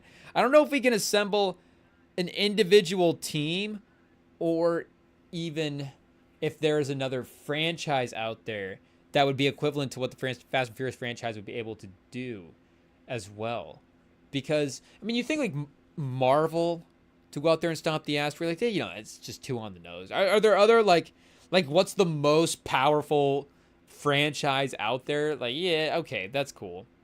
Like, I guess if somehow we could get our hands on Predator, chat, is Predator still around from that Aliens versus, not the Predator movie, but I don't know if you guys saw Prey that was released a couple years ago. Sneaky underrated. One of the better movies that's, at least that I've seen, that has been dropped over the last couple of years. Really enjoyed it. One of the better sneaky underrated films that I definitely recommend. But, of course, Predator, not sneaky underrated. So I guess if we could get Predator somehow. Honestly, anybody from the 80s, I feel like, is capable of taking down an asteroid. And does that just say something like we're saying again about America, chat? Again, this is not a diss track to the country. Is it? It's not a direct diss track. Is this the Like That verse? You know, sort of a sneak bars like, hey, what's going to be the response, you know? Is it going to be Trump showing up with ice, or is it going to be, hey, let's get some crews put together, let's step up the game? But you know, what were we saying about the diss track, chat? I forget. But either way, if we could somehow get Predator in the mix. Oh, the 80s guys. We were saying about the 80s guys that they all feel, there's just an element to them where you feel like there's sort of they're capable of anything factor. There's not really anything that those guys go, like, what couldn't Arnold do, chat? And again, it's the roles in the movies that, of course, are being, again, out there. But Arnold, I mean, Stallone, if we were sending, you know, the Expendables to take down and I guess, is it just any crew that Jason Statham has ever been in? Jason Statham has to be in the Armageddon recast. I don't know if this is not technically, I guess, an Armageddon recast, but if we were doing who's the bald guy to take Bruce Willis's spot, honestly, Jason Statham is way up there, chat. He is high on the list. And speaking of, I guess, you know, not maybe the racial element all the way, chat, but, you know, speaking of bald guys anyways, and speaking of Fast and Furious, Dominic Toretto, he could be, like we were saying, if we're just putting the Fast and Furious franchise in the Armageddon franchise, then he gets sort of a lead role as a byproduct of that. But if it's a full-on recast and we've just only got to select a couple of roles, who else? You get the poster, of course. You have the iconic poster. The Ben Affleck, Bruce Willis, Liv Tyler. Who else do we have in this movie, chat, for main character? Isn't Billy Bob Thornton in the movie? Will Patton's in the movie. Buscemi, of course. Yeah. Wilson. We could start going through the cast as well. Keith David, shout out. Shout out. But for the main cast, anyways, those are the guys. So, who do we say? Statham as Bruce Willis? Harry Stamper? Do we get an Affleck? A little bit of a younger Affleck? I don't want to say... I mean, is Chalamet just being recast and everything right now, chat? Chalamet and Statham taking down a comet? And who's Liv Tyler? Who's the chick from Once Upon a Time in Hollywood, chat? Margaret Qualley? Is that the last name? Is that a good Liv Tyler? I don't know if I can do the cross-era comparisons with the actors, necessarily. I'm not that skilled with it. But I'm just thinking, brunettes. Who we got out there that's kind of a brunette, younger brunette? She could be a good choice. Jenna Ortega in the mix. Gets Sydney Sweeney, dye the hair, chat. But if we were actually legit sending a group, would we want to send Timothy Chalamet? I mean, if Timothy Chalamet was able to blow a kiss and the asteroid just was so charmed by Timothy Chalamet that it decided to not hit Earth, then maybe that is a possibility. But in terms of the actual mission, I do feel a little bit more confident in Statham than I do with Chalamet, chat. Statham, but I guess he's he's in the Fast Crew. He's also in the, what were we saying, the Expendables. But yeah, I guess to finish with what we were saying as well too, I guess you could make a greater case of, the action stars of today versus the action stars of the 80s, and maybe the genre as well too, of the way guys would, the way movie stars would gravitate toward those roles and the way that action stars became movie stars. What is it, which way is it, chat? Is it we don't have action stars that are movie stars, or do action movies not make movie stars anymore? I mean, do, movies not make movie stars? Is it streamers? How is it franchises? How does it even all work anymore these days, chat? We just don't know. But nobody's even going to movies anymore. Marvel is having their worst movie all weekend, or in the entire franchise, just in terms of box office and performance and all that stuff. And it's still, of course, debuted as the #1 movie, and I don't know what the budget to box office for the success rating, but it's it's still pulling in the money. It's still doing 90 mil. It's still a good it's still making money, as a movie. Again, successful is a different thing to kind of throw out there, chat. But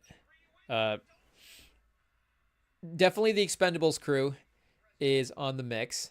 Definitely some guys that we could send. I guess if we are keeping this current day, then, unfortunately, are we going to be able to send Stallone and Arnold in the same way?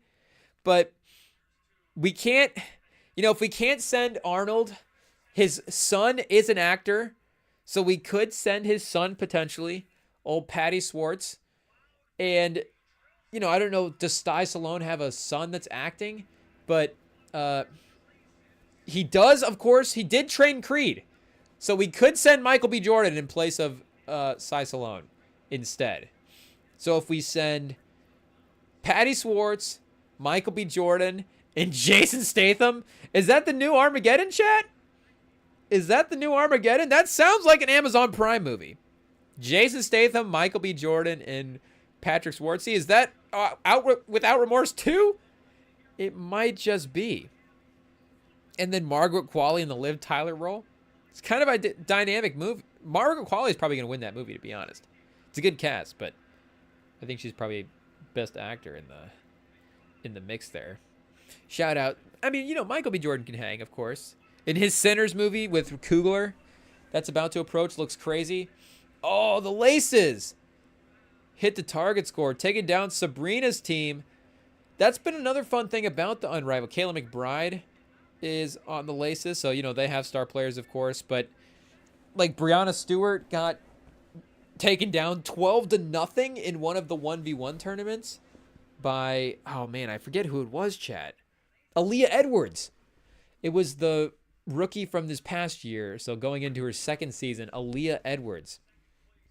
And she shut out Brianna Stewart, which is definitely like a put the WNBA on notice moment for next year, for sure. Like, she will be on everybody's radar as a year 2 take the leap player to watch. Just the defensive level you have to go to just be able to lock in that way is just impressive in itself, even if you understand that it's maybe not an exact replica of where those guys are at, like current status. Obviously, Stewie's still over, most players in the league at this point.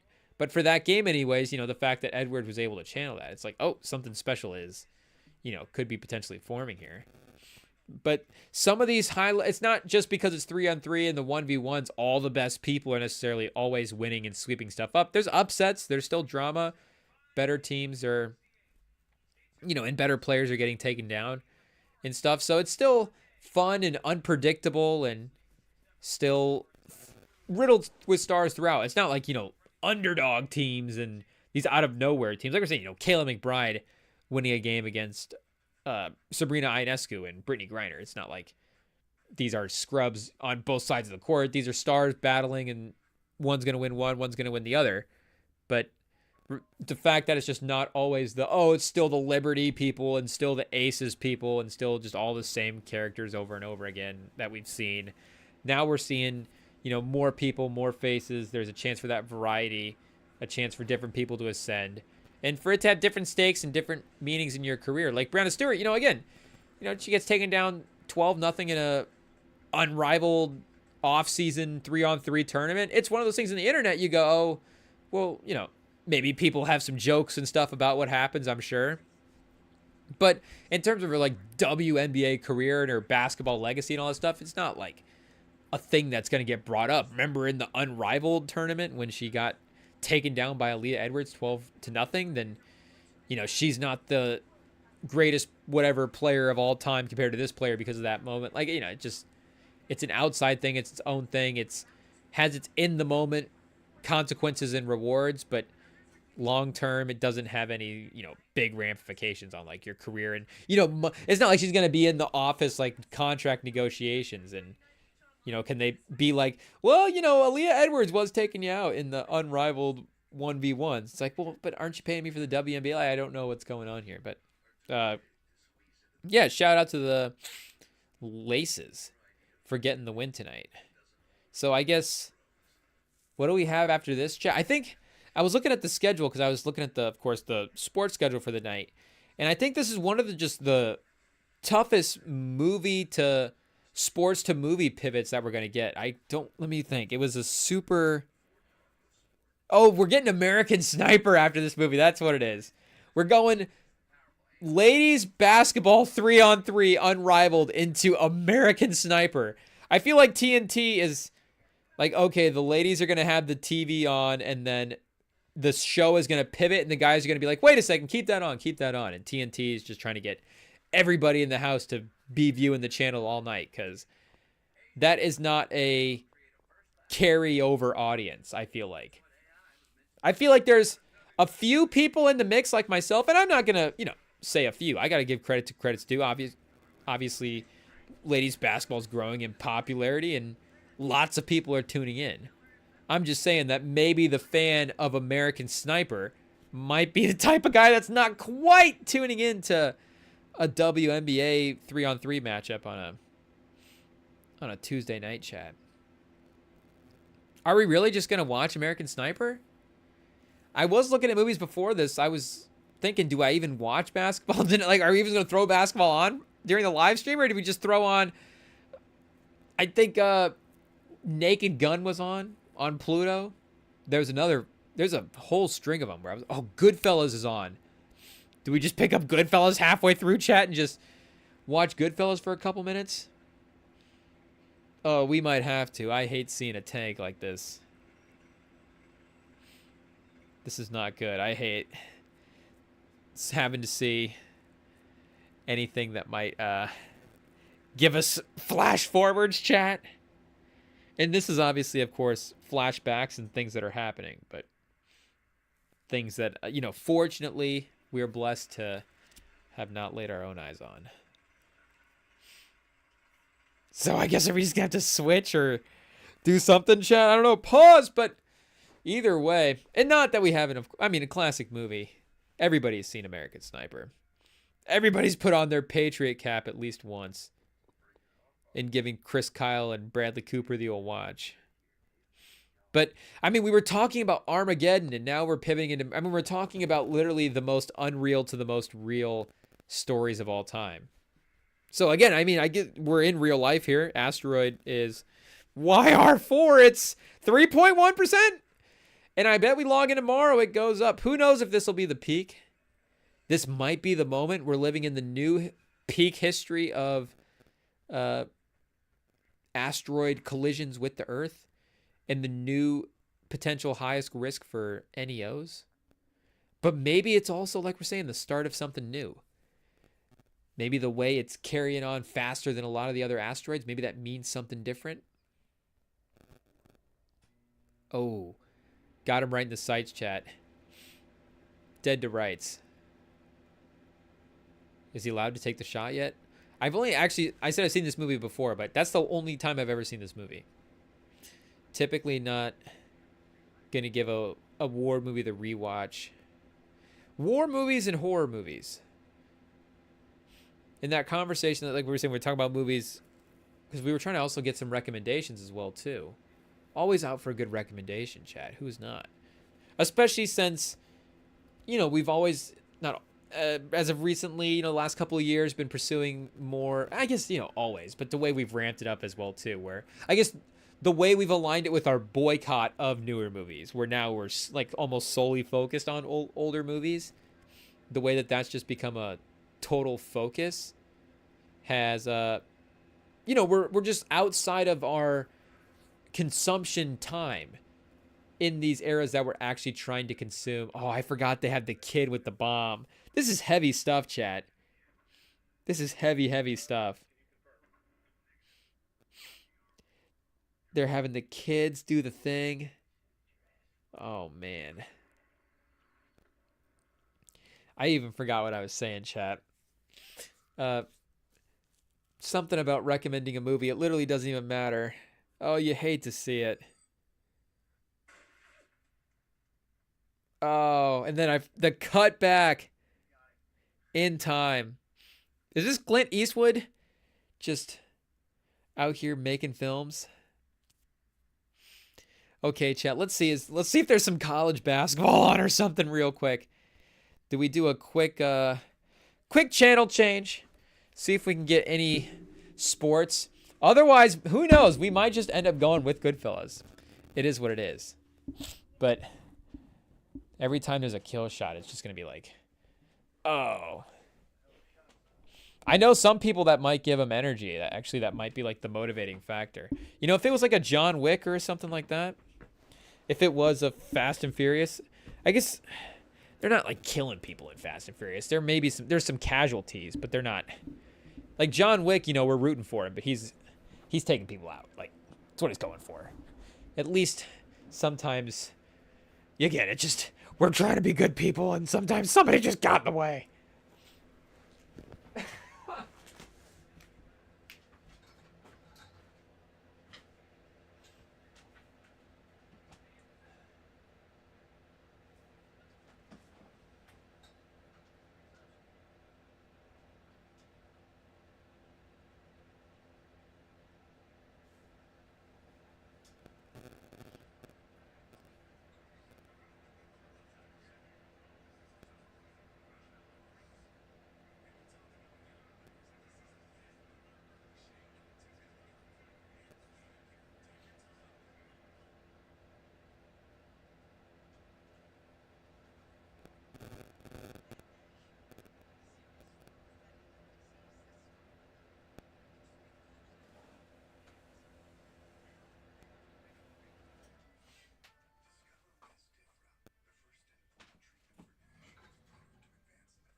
Okay, we're back. Sorry about that, chat. I don't know, unfortunately, breaking news. Second breaking news of the pod.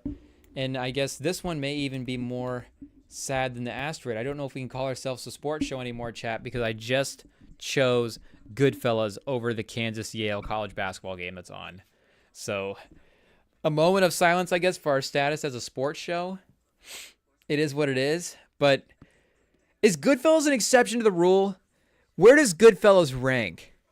Do we need to do like a culture rankings, chat? I know that's going to sound like, people are going to be like, wait, what's he doing over there?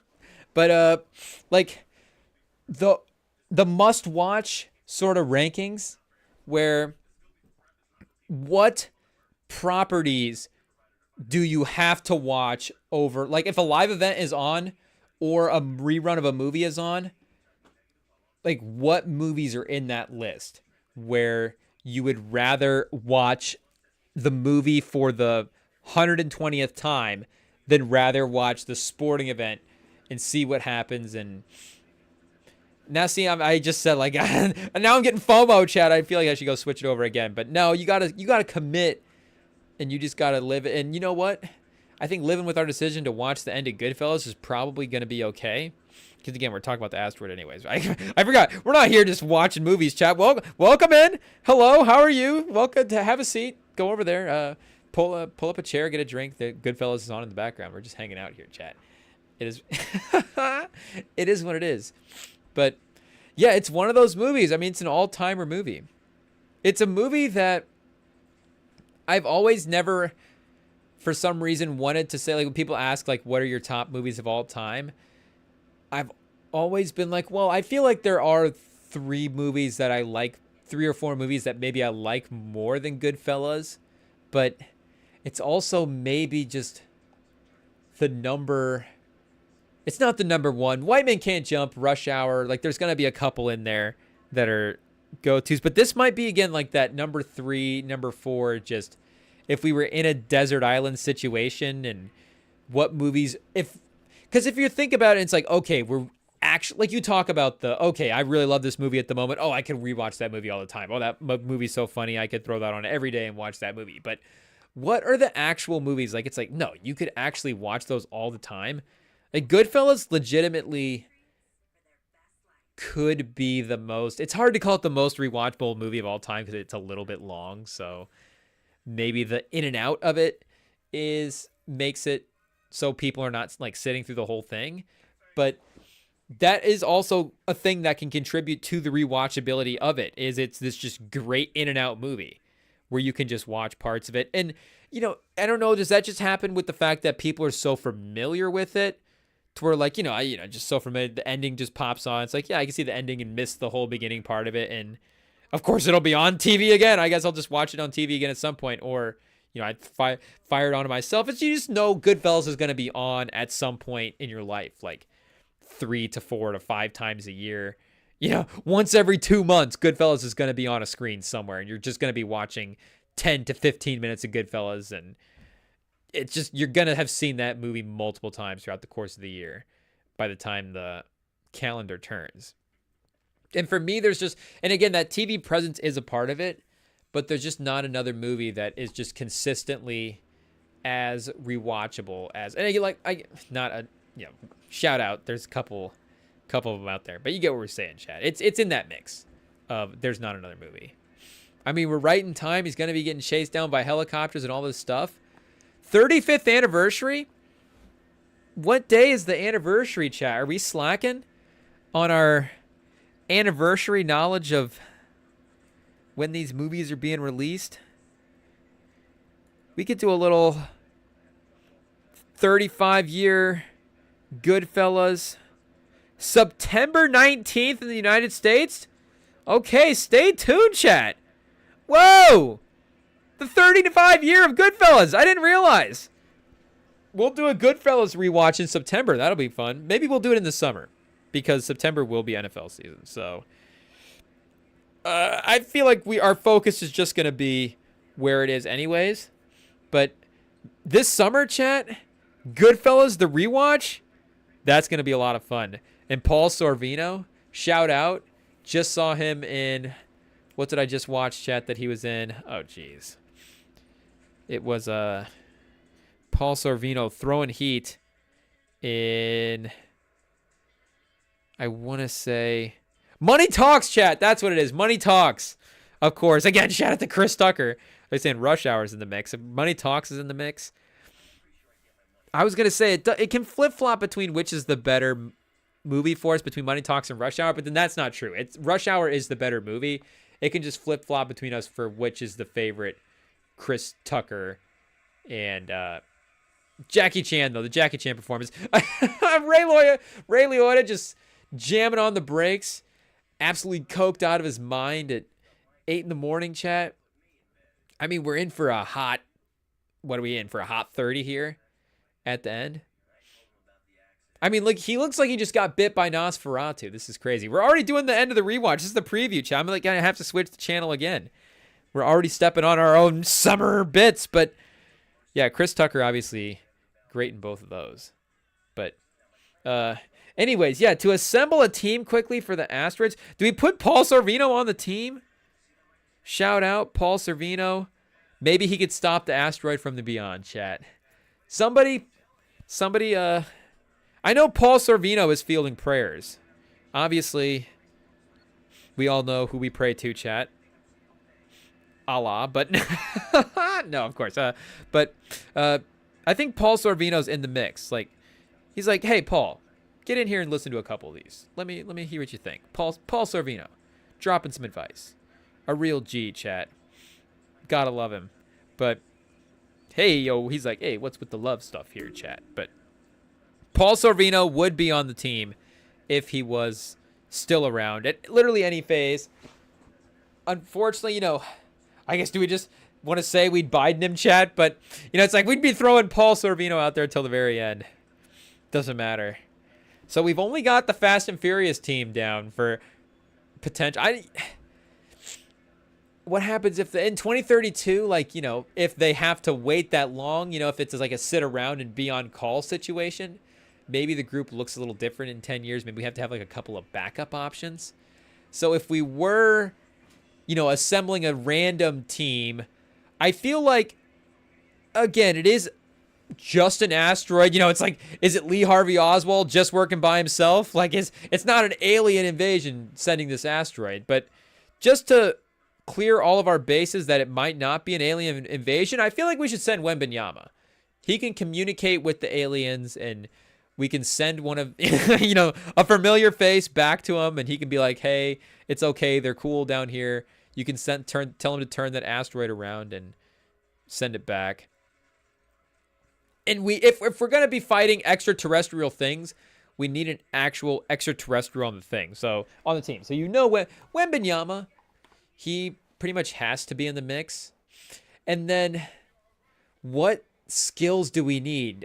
You know, obviously, what, like oil digging or miners or, you know, just good blue collar jobs like that would always help. But some engineers, like if we could get Tony Stark in the mix, Tony Stark would have to be. I know we were saying Marvel earlier might not be like the most fun franchise to pick you know, when we can take Thanos, chat, it's like, okay, yeah, I guess Thanos with the Infinity Gauntlet, we're in pretty good shape. I mean, you know, we're resting pretty easy at night. He's just gonna reality this. He could literally just choose whichever version of the stone he wants to stop the asteroid with. I could just stick the asteroid in a constant like time loop with the time stone.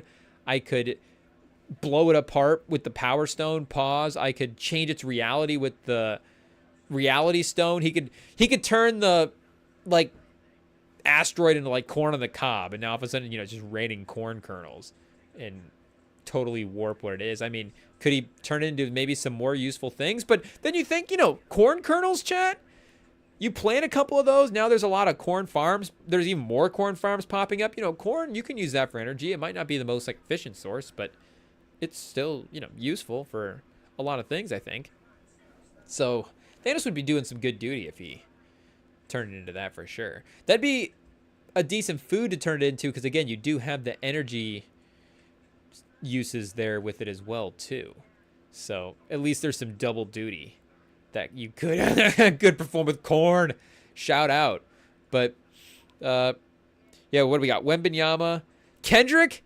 Do we just need somebody to just make hits while the crew is headed toward this asteroid? Because they're going to be intercepting it on the way. We're not waiting for it to... It's like a receiver. You got to go to the ball. You can't wait for the ball to get to you. Pause. Hey, yo, Chad. But you gotta be aggressive. You gotta be on the offense, and you gotta make the effort to go out there and get the stop, get the catch, whatever. Stop this asteroid. So it might be a journey. It might be a time.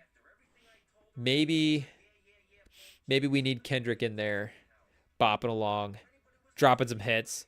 They Not Like Us, blasting They Not Like Us from the space shuttle as we barrel toward this asteroid to tear it apart, to knock it off course, to destroy it, to however they want to solve this, to make a business deal with it. Chat, I don't know what they think is possible. A merger? Can we just... How about Trump just proposes a merger with the asteroid? The asteroid is the 51st state. If somebody gives him the idea, he might consider it. It might cross his mind as like an actual, hey, is that possible? Look into that. See what we can do. But, and, you know, speaking of that as well, like, if we were, I guess we have gotten asteroid collisions in the past, so it wouldn't be the first one, but what kind of minerals and stuff are on those? You know, if it impacts land, is it just like a whole nother ordeal now? Or, you know, is it just meaningless stuff like that? Who knows how it all works?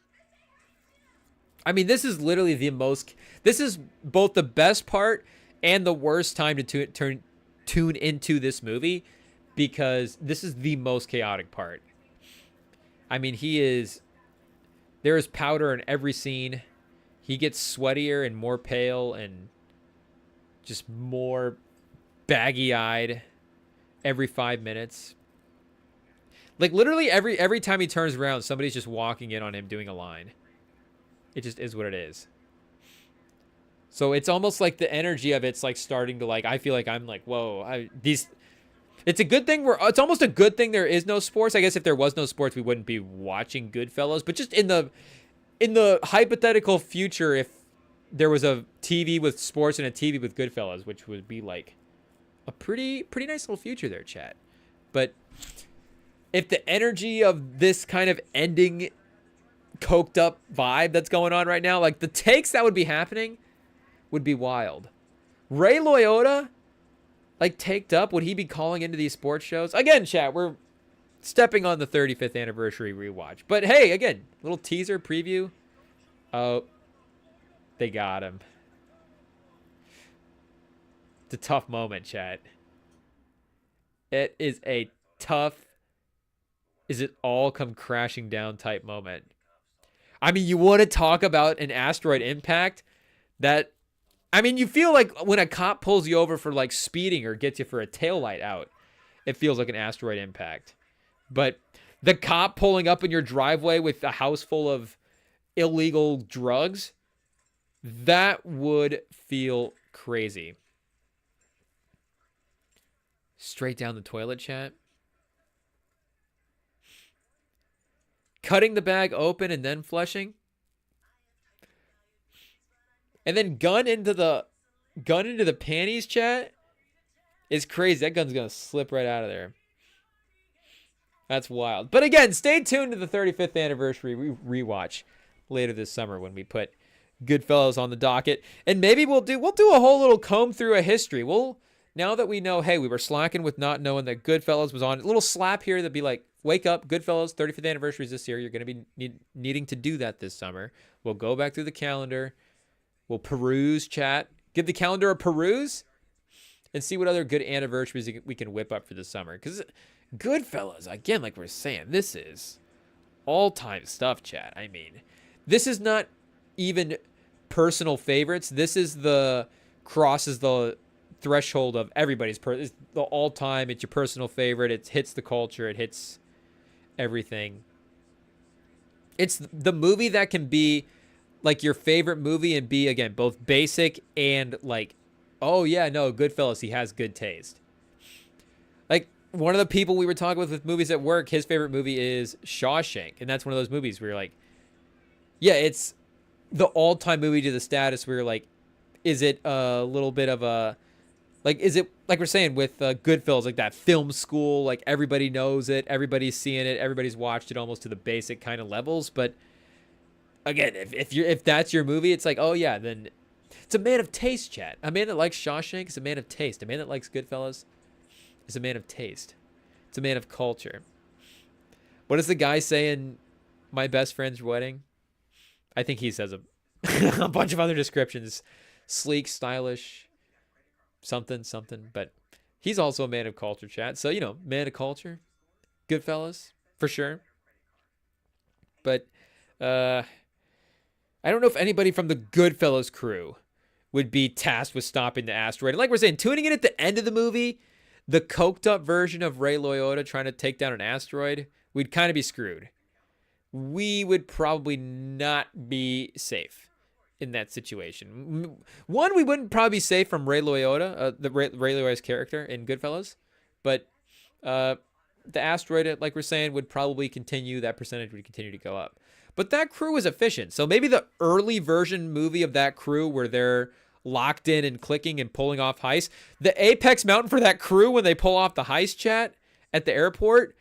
Like, if they pulled off the heist and then, like, their very next job was to go after the comet and they're in full form, then maybe they have a better shot to take it down. But by the end, falling apart, on drugs, everybody's high, it's not going to go well. And the Earth's going to have a crater, chat. It's just what it is. Ocean's going to be filling into parts of New York or wherever. I guess it didn't seem like anything from... Is that propaganda? It didn't seem like anything from the U.S. was in danger, chat. They're like, the rest of the world looks like they're going to get hit. Not us. So I guess we'll have to go back and scour that report one more time and see what's factual and see what's not. But like we're saying, if it's the 80s, I feel like and again, we could, you want to send anybody to take down the moon, but that tough guy thing that we, at least for that stereo, because you have to have at least one or two of those characters in the crew. So, if we're selecting that character for the crew, it feels like that pool would have been just a different pool, a more trustworthy pool. Like, who's our Stallone now, chat? Like we're saying, I guess Michael B. Jordan is a good comparison to send over, but Michael B. Jordan is Stallone's just like so rugged, chat, that I don't know, it almost seemed like Stallone is just almost part asteroid himself in a way. Just there's a couple of craters on Stallone's, somewhere throughout that guy. But pause. Hey yo. I was like, as I'm saying that, I'm like, that's a butthole comment. But it is what it is. Sometimes it just doesn't always. Sometimes you're just not a master of English language for every sentence, chat. It is what it is. But, or do we just commit the all black recast, the DEI crew, to send them up to take down the asteroid? That would actually be the worst version of it. That might be DEI actually backfiring on Trump, where you're like, okay, the one time you're gonna... Trump's like, actually, you know what? I want to send all black guys to take down the asteroid. You're like, oh, Trump, what are we doing, man? You're like, there's no way you were even thinking that was, like, a nice thought for people. I mean, again, you want to giving... I'm not saying you don't want to give anybody the chance to be the hero. I think sending those people out for that mission, though, I think we understand what would be happening, what the mindset would be. But... again, just to send a high-quality individual that is capable. I mean, that's what I'm saying about Michael B. Jordan. That's where, content of his character, Michael B. Jordan, definitely capable of taking down an asteroid, chat, for sure. I mean, we definitely could have sent T'Challa as well, too. But RIP to our king, chat. It's just not going to happen. We'll have to wait for the kid to get a little bit up there, I guess. I guess by the time the asteroid goes around in 2032, how old was the kid at the end of the Black Panther movie? Even if he's like 8, that movie was 10 years from... That movie was 2022, if I remember. 22 or 23. So that movie's 10 years from the impact. So he'd be 18. He'd be a little young to send on the crew, chat. Have his whole life ahead of him as long as he's not in the zone. But if he was at least involved in a way, if he had the smarts of his dad and the funding of Wakanda could definitely fund the mission for sure. I mean, vibranium, they might be able to do just like a full-on interception of the asteroid where they're able to bounce it around a couple. Then again, if we're in the Marvel Cinematic Universe at this point, then somebody's able to just like again snap their fingers or just pick the asteroid out of the air or do something. But who else, chat? You guys will have to DM us at REMINGTOM on Instagram with who you guys want to see in the asteroid in your Armageddon team. Comment, of course, as well too. Let us know what the ideal Armageddon lineup would be to send to take down the asteroid. Because like we're saying, chat, the odds are rising. The odds are rising. Doomsday is near. We thought it was going to be self-inflicted, but in some ways, is this what we needed, chat? Maybe this is being manufactured to try to help unite us and get us on the same page, because we've always said that we needed the alien invasion to do that. We needed the outside extraterrestrial force, literally another planet that's not us, to get the idea of us working together. Arguing about flushing the drugs down the toilet, chat. Why would you do that? Why would you do that? Was this what the Mavs front office was acting like to Nico Harrison after he traded Luka Doncic? Chat, why would you do that? Why would you do that? But, yeah, anyways, chat, like we said, comment and let us know, of course, who you guys want to see on that team. I guess we could, going back to Rush Hour, we could send Jackie Chan. He definitely would be one of the more, I think, effective members of the team. Definitely one of the more trustworthy. I think he'd be not just trustworthy in terms of completing the mission, but it's also, there's like a, there's a common thing in these space movies where you get these guys, and I'd have to go back and rewatch. I haven't seen Armageddon in a long time, Chad, so I'd have to go back and rewatch that to get the exact beats of that movie. But there's always these guys turning on each other, and you get grouped up for a long time, and there's like some Twilight Zone stuff as well too, and what was the Black Mirror episode, just things can go wrong when you get stuck in space for a long time. But like Jackie Chan, that's just going to be a trustworthy guy. He's going to be a real one the whole time. Like he's just always going to see the good in people, but if you need Jackie Chan on your side, he's going to be able to step up.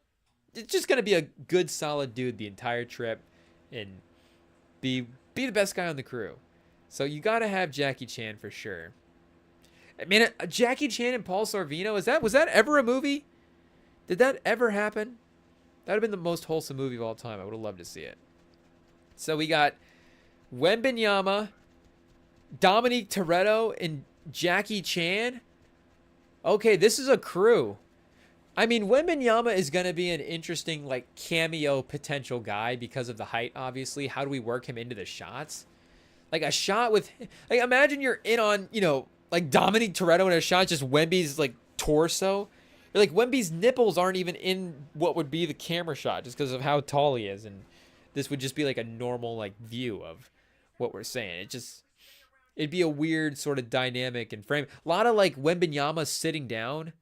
Like Wembanyama sitting sort of in the car, but then Dominique Toretto like outside the car talking to somebody next. Like, Wemby sitting on the porch, but then Toretto kind of standing on the couple of stairs down. So now they're kind of equal heights. It's just going to have to start putting him in a lot of different spots to not accentuate the fact that he's like literally a foot plus taller than everybody else on the set. But if you have to have the cameo from the guy, I mean, you're gonna again want to have the one that makes the most sense. So Wembanyama, I think, would make the most sense. I kind of just like the idea of just having Margaret Qualley on this team as well too. Just feels like it'd be a good addition, good vibes, good time. Who else do we want, chat? Maybe we bring on, and I know, do we want to go? It's not like we need all act, we need brains. We need maybe somebody to be funny. Wouldn't hurt to have a couple of jokes as well too during this mission, but again, definitely some smarts. Definitely some people to actually think of the plan.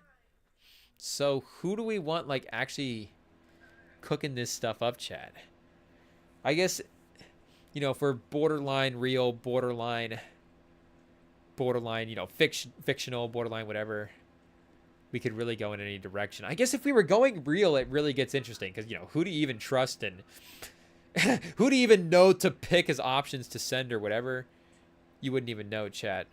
But, speaking of Elon as well, there would have been a time that Elon would have been the guy for this. 10 years ago or so, we would have heard Asteroid, we would have heard space, we would have heard all this stuff, and we would have just immediately been like, oh, well, I guess Elon's got to do something. I guess SpaceX has got to be involved, and I guess this is all got to be solved by Tesla and this corporation or whatever. But now it's like, I don't think anybody would think, oh, man, Elon's on the case. That would be ideal. But there would have been a time that I think at least a trendy portion of America would have put him number one on the list of guys we want. Pause. Like, who's just like, and almost maybe even the mysterious factor of it as well would have been the number one reason of that, where it's just like he's this rich guy who has these successful corporations and we just don't know that much about him. But, oh, chat, now we're really heating up. They almost whacked her? This is getting tough. This is getting intense.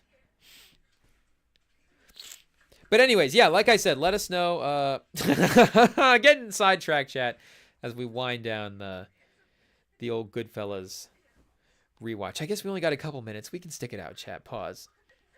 Here we go. Do we just put the promos on at the end, chat? Or put the wrap on it at the end? Pause. Hey, yo, usually put that on at the beginning, I guess. But I guess for pods anyways, fortunately, you don't have to wrap it up till the end of it. But, hey, yo.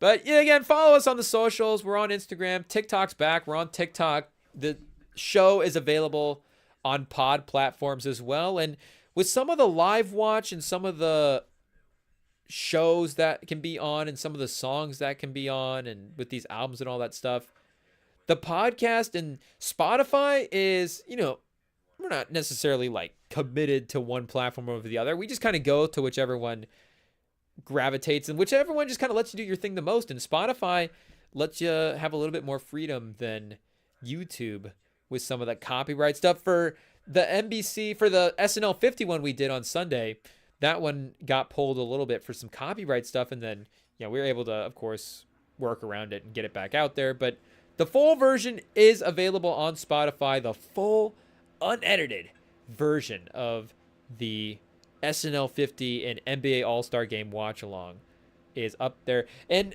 SNL 50, at least for me personally, really saved our perception of the All-Star Game because I didn't realize how little basketball was being played, again, until we were looking at the posts and looking at the breakdowns and realizing that, I want to say it was less than, was it like 30 minutes or something to basketball? It was, I don't know, Chad. It was a brutal amount for a 3-hour time slot. But then again, for us, we were distracted by this great historic event going on, this TV show of all-time status, making it to this landmark, and Lorne Michaels and these iconic characters associated with the show and reliving these sketches and all this stuff, and to be able to have this moment, we were focused on that.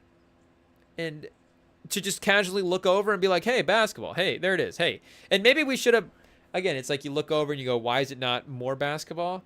The one part where it was in the moment, I really do remember being like, okay, this is getting egregious, was that break in the middle of the last game when, I think, was that the NBA on TNT honoring thing? And they just took a legit 9-minute timeout, I want to say, if I read that correctly on the graphic. Like, in real time, a 9-minute break in the middle of the game. It could have been halftime, so, not halftime, blah, blah, blah, whatever. But regardless, we're running tournaments here. We're only playing limited amount of basketball all night, and we're just at one point, while there's supposed to be basketball going, have 9 minutes in between any stretch of action is kind of crazy.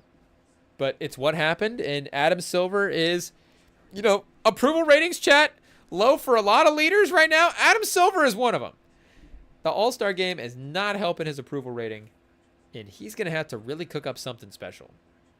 So I know a lot of people are suggesting bring back East-West format. It's like, yeah, you got to do it. It's really the only way. I know we've toyed around with these different versions of the draft, but this was kind of the last version of a draft to mess around with. Because they tried both other versions of the player draft as well too, where they drafted them beforehand, they drafted them on the court. Now they've drafted them into different teams and run a mini tournament, and that just didn't generate the interest. It just wasn't that good of a product, and maybe they just didn't do a good job of putting on the show part of it. If they had put on a better show, then maybe the basketball would have been more well received. But then again, just in general, it was still mid basketball. It's kind of like the sorry Drake. It's kind of like the Drake album that we got, where again, if Drake is dropping that album sort of not after just getting absolutely slaughtered by Kendrick, would the fact that he's not so divisive, would people be as willing to not be like, yeah, this album is the worst thing ever, blah blah, blah whatever? There'd still be the haters, but would it be as, the divisiveness toward Drake, would it be the same way, like post beef, if he was just dropping this album sort of normally? Like if they were having this under, different circumstances, would it be different? But regardless, you got to go back to, of course, East-West. But I honestly just don't know how you incentivize the players to play the game outside of, you just have to give them a ridiculous amount of money is just the easiest way to just immediately solve that. But outside of upping the dollar amount that you're giving, literally just giving the players, like what else can you do? Is there a bit that you can do?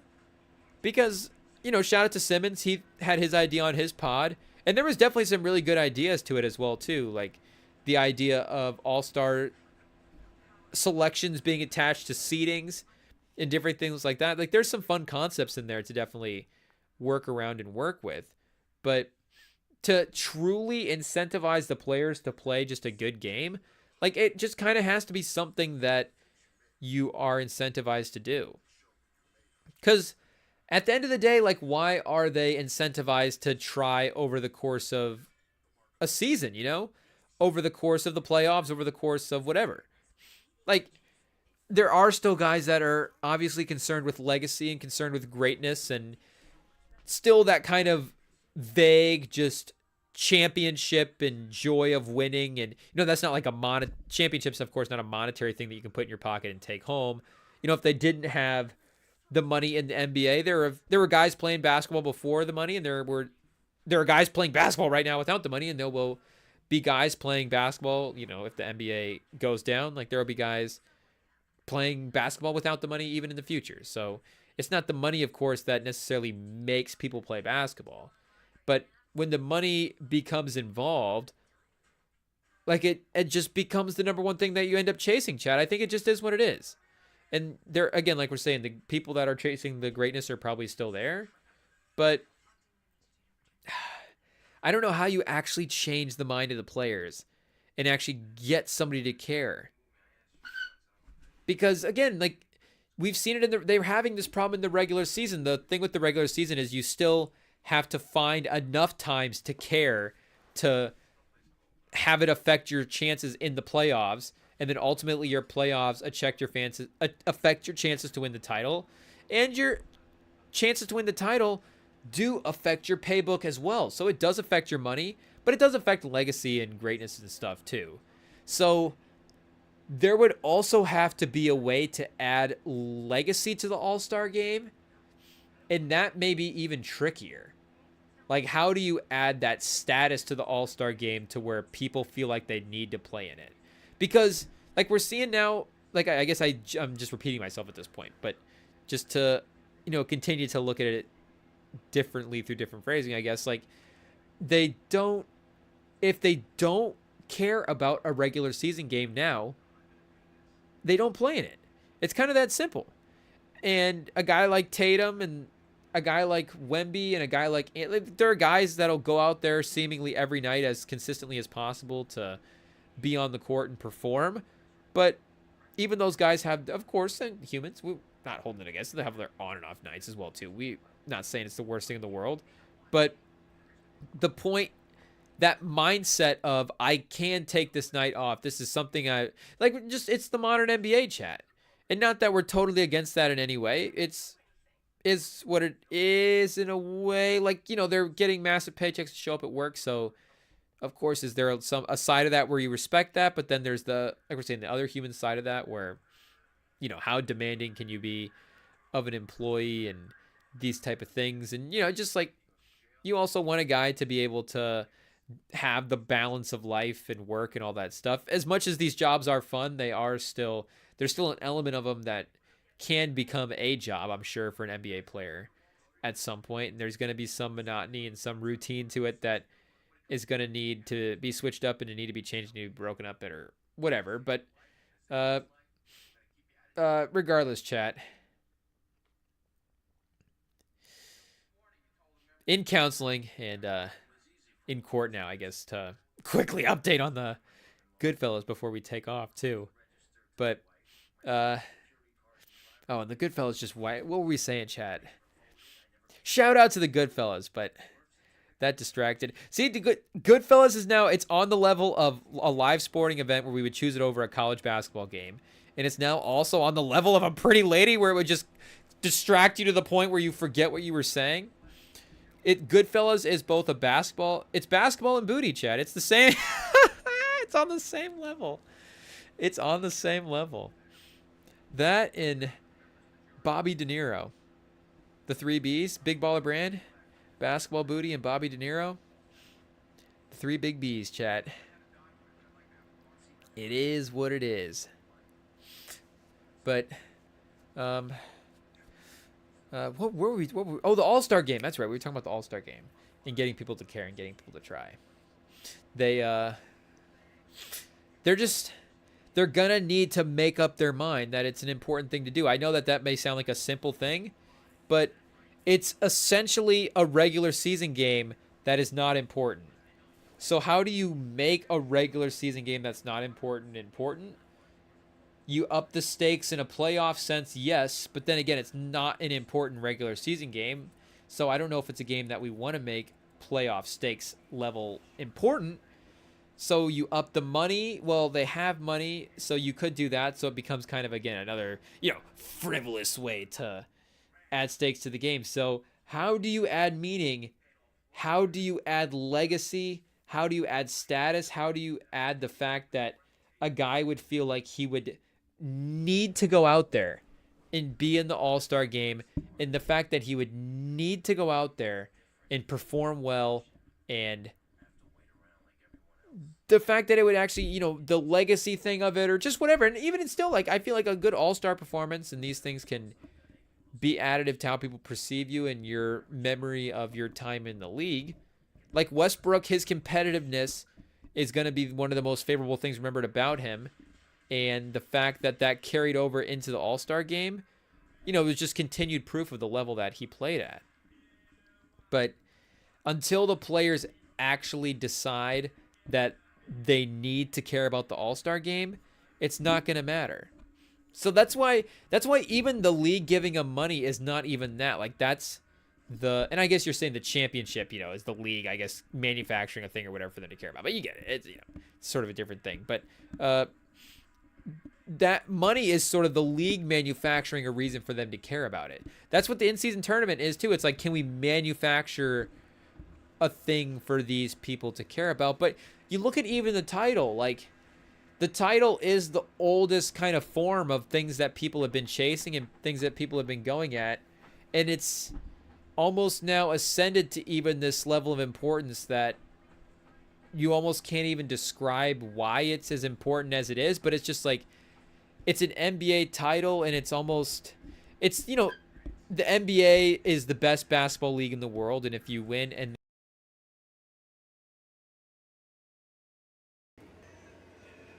unplug my mic. I made it so close yet so far without a perfect no mic unplug episode.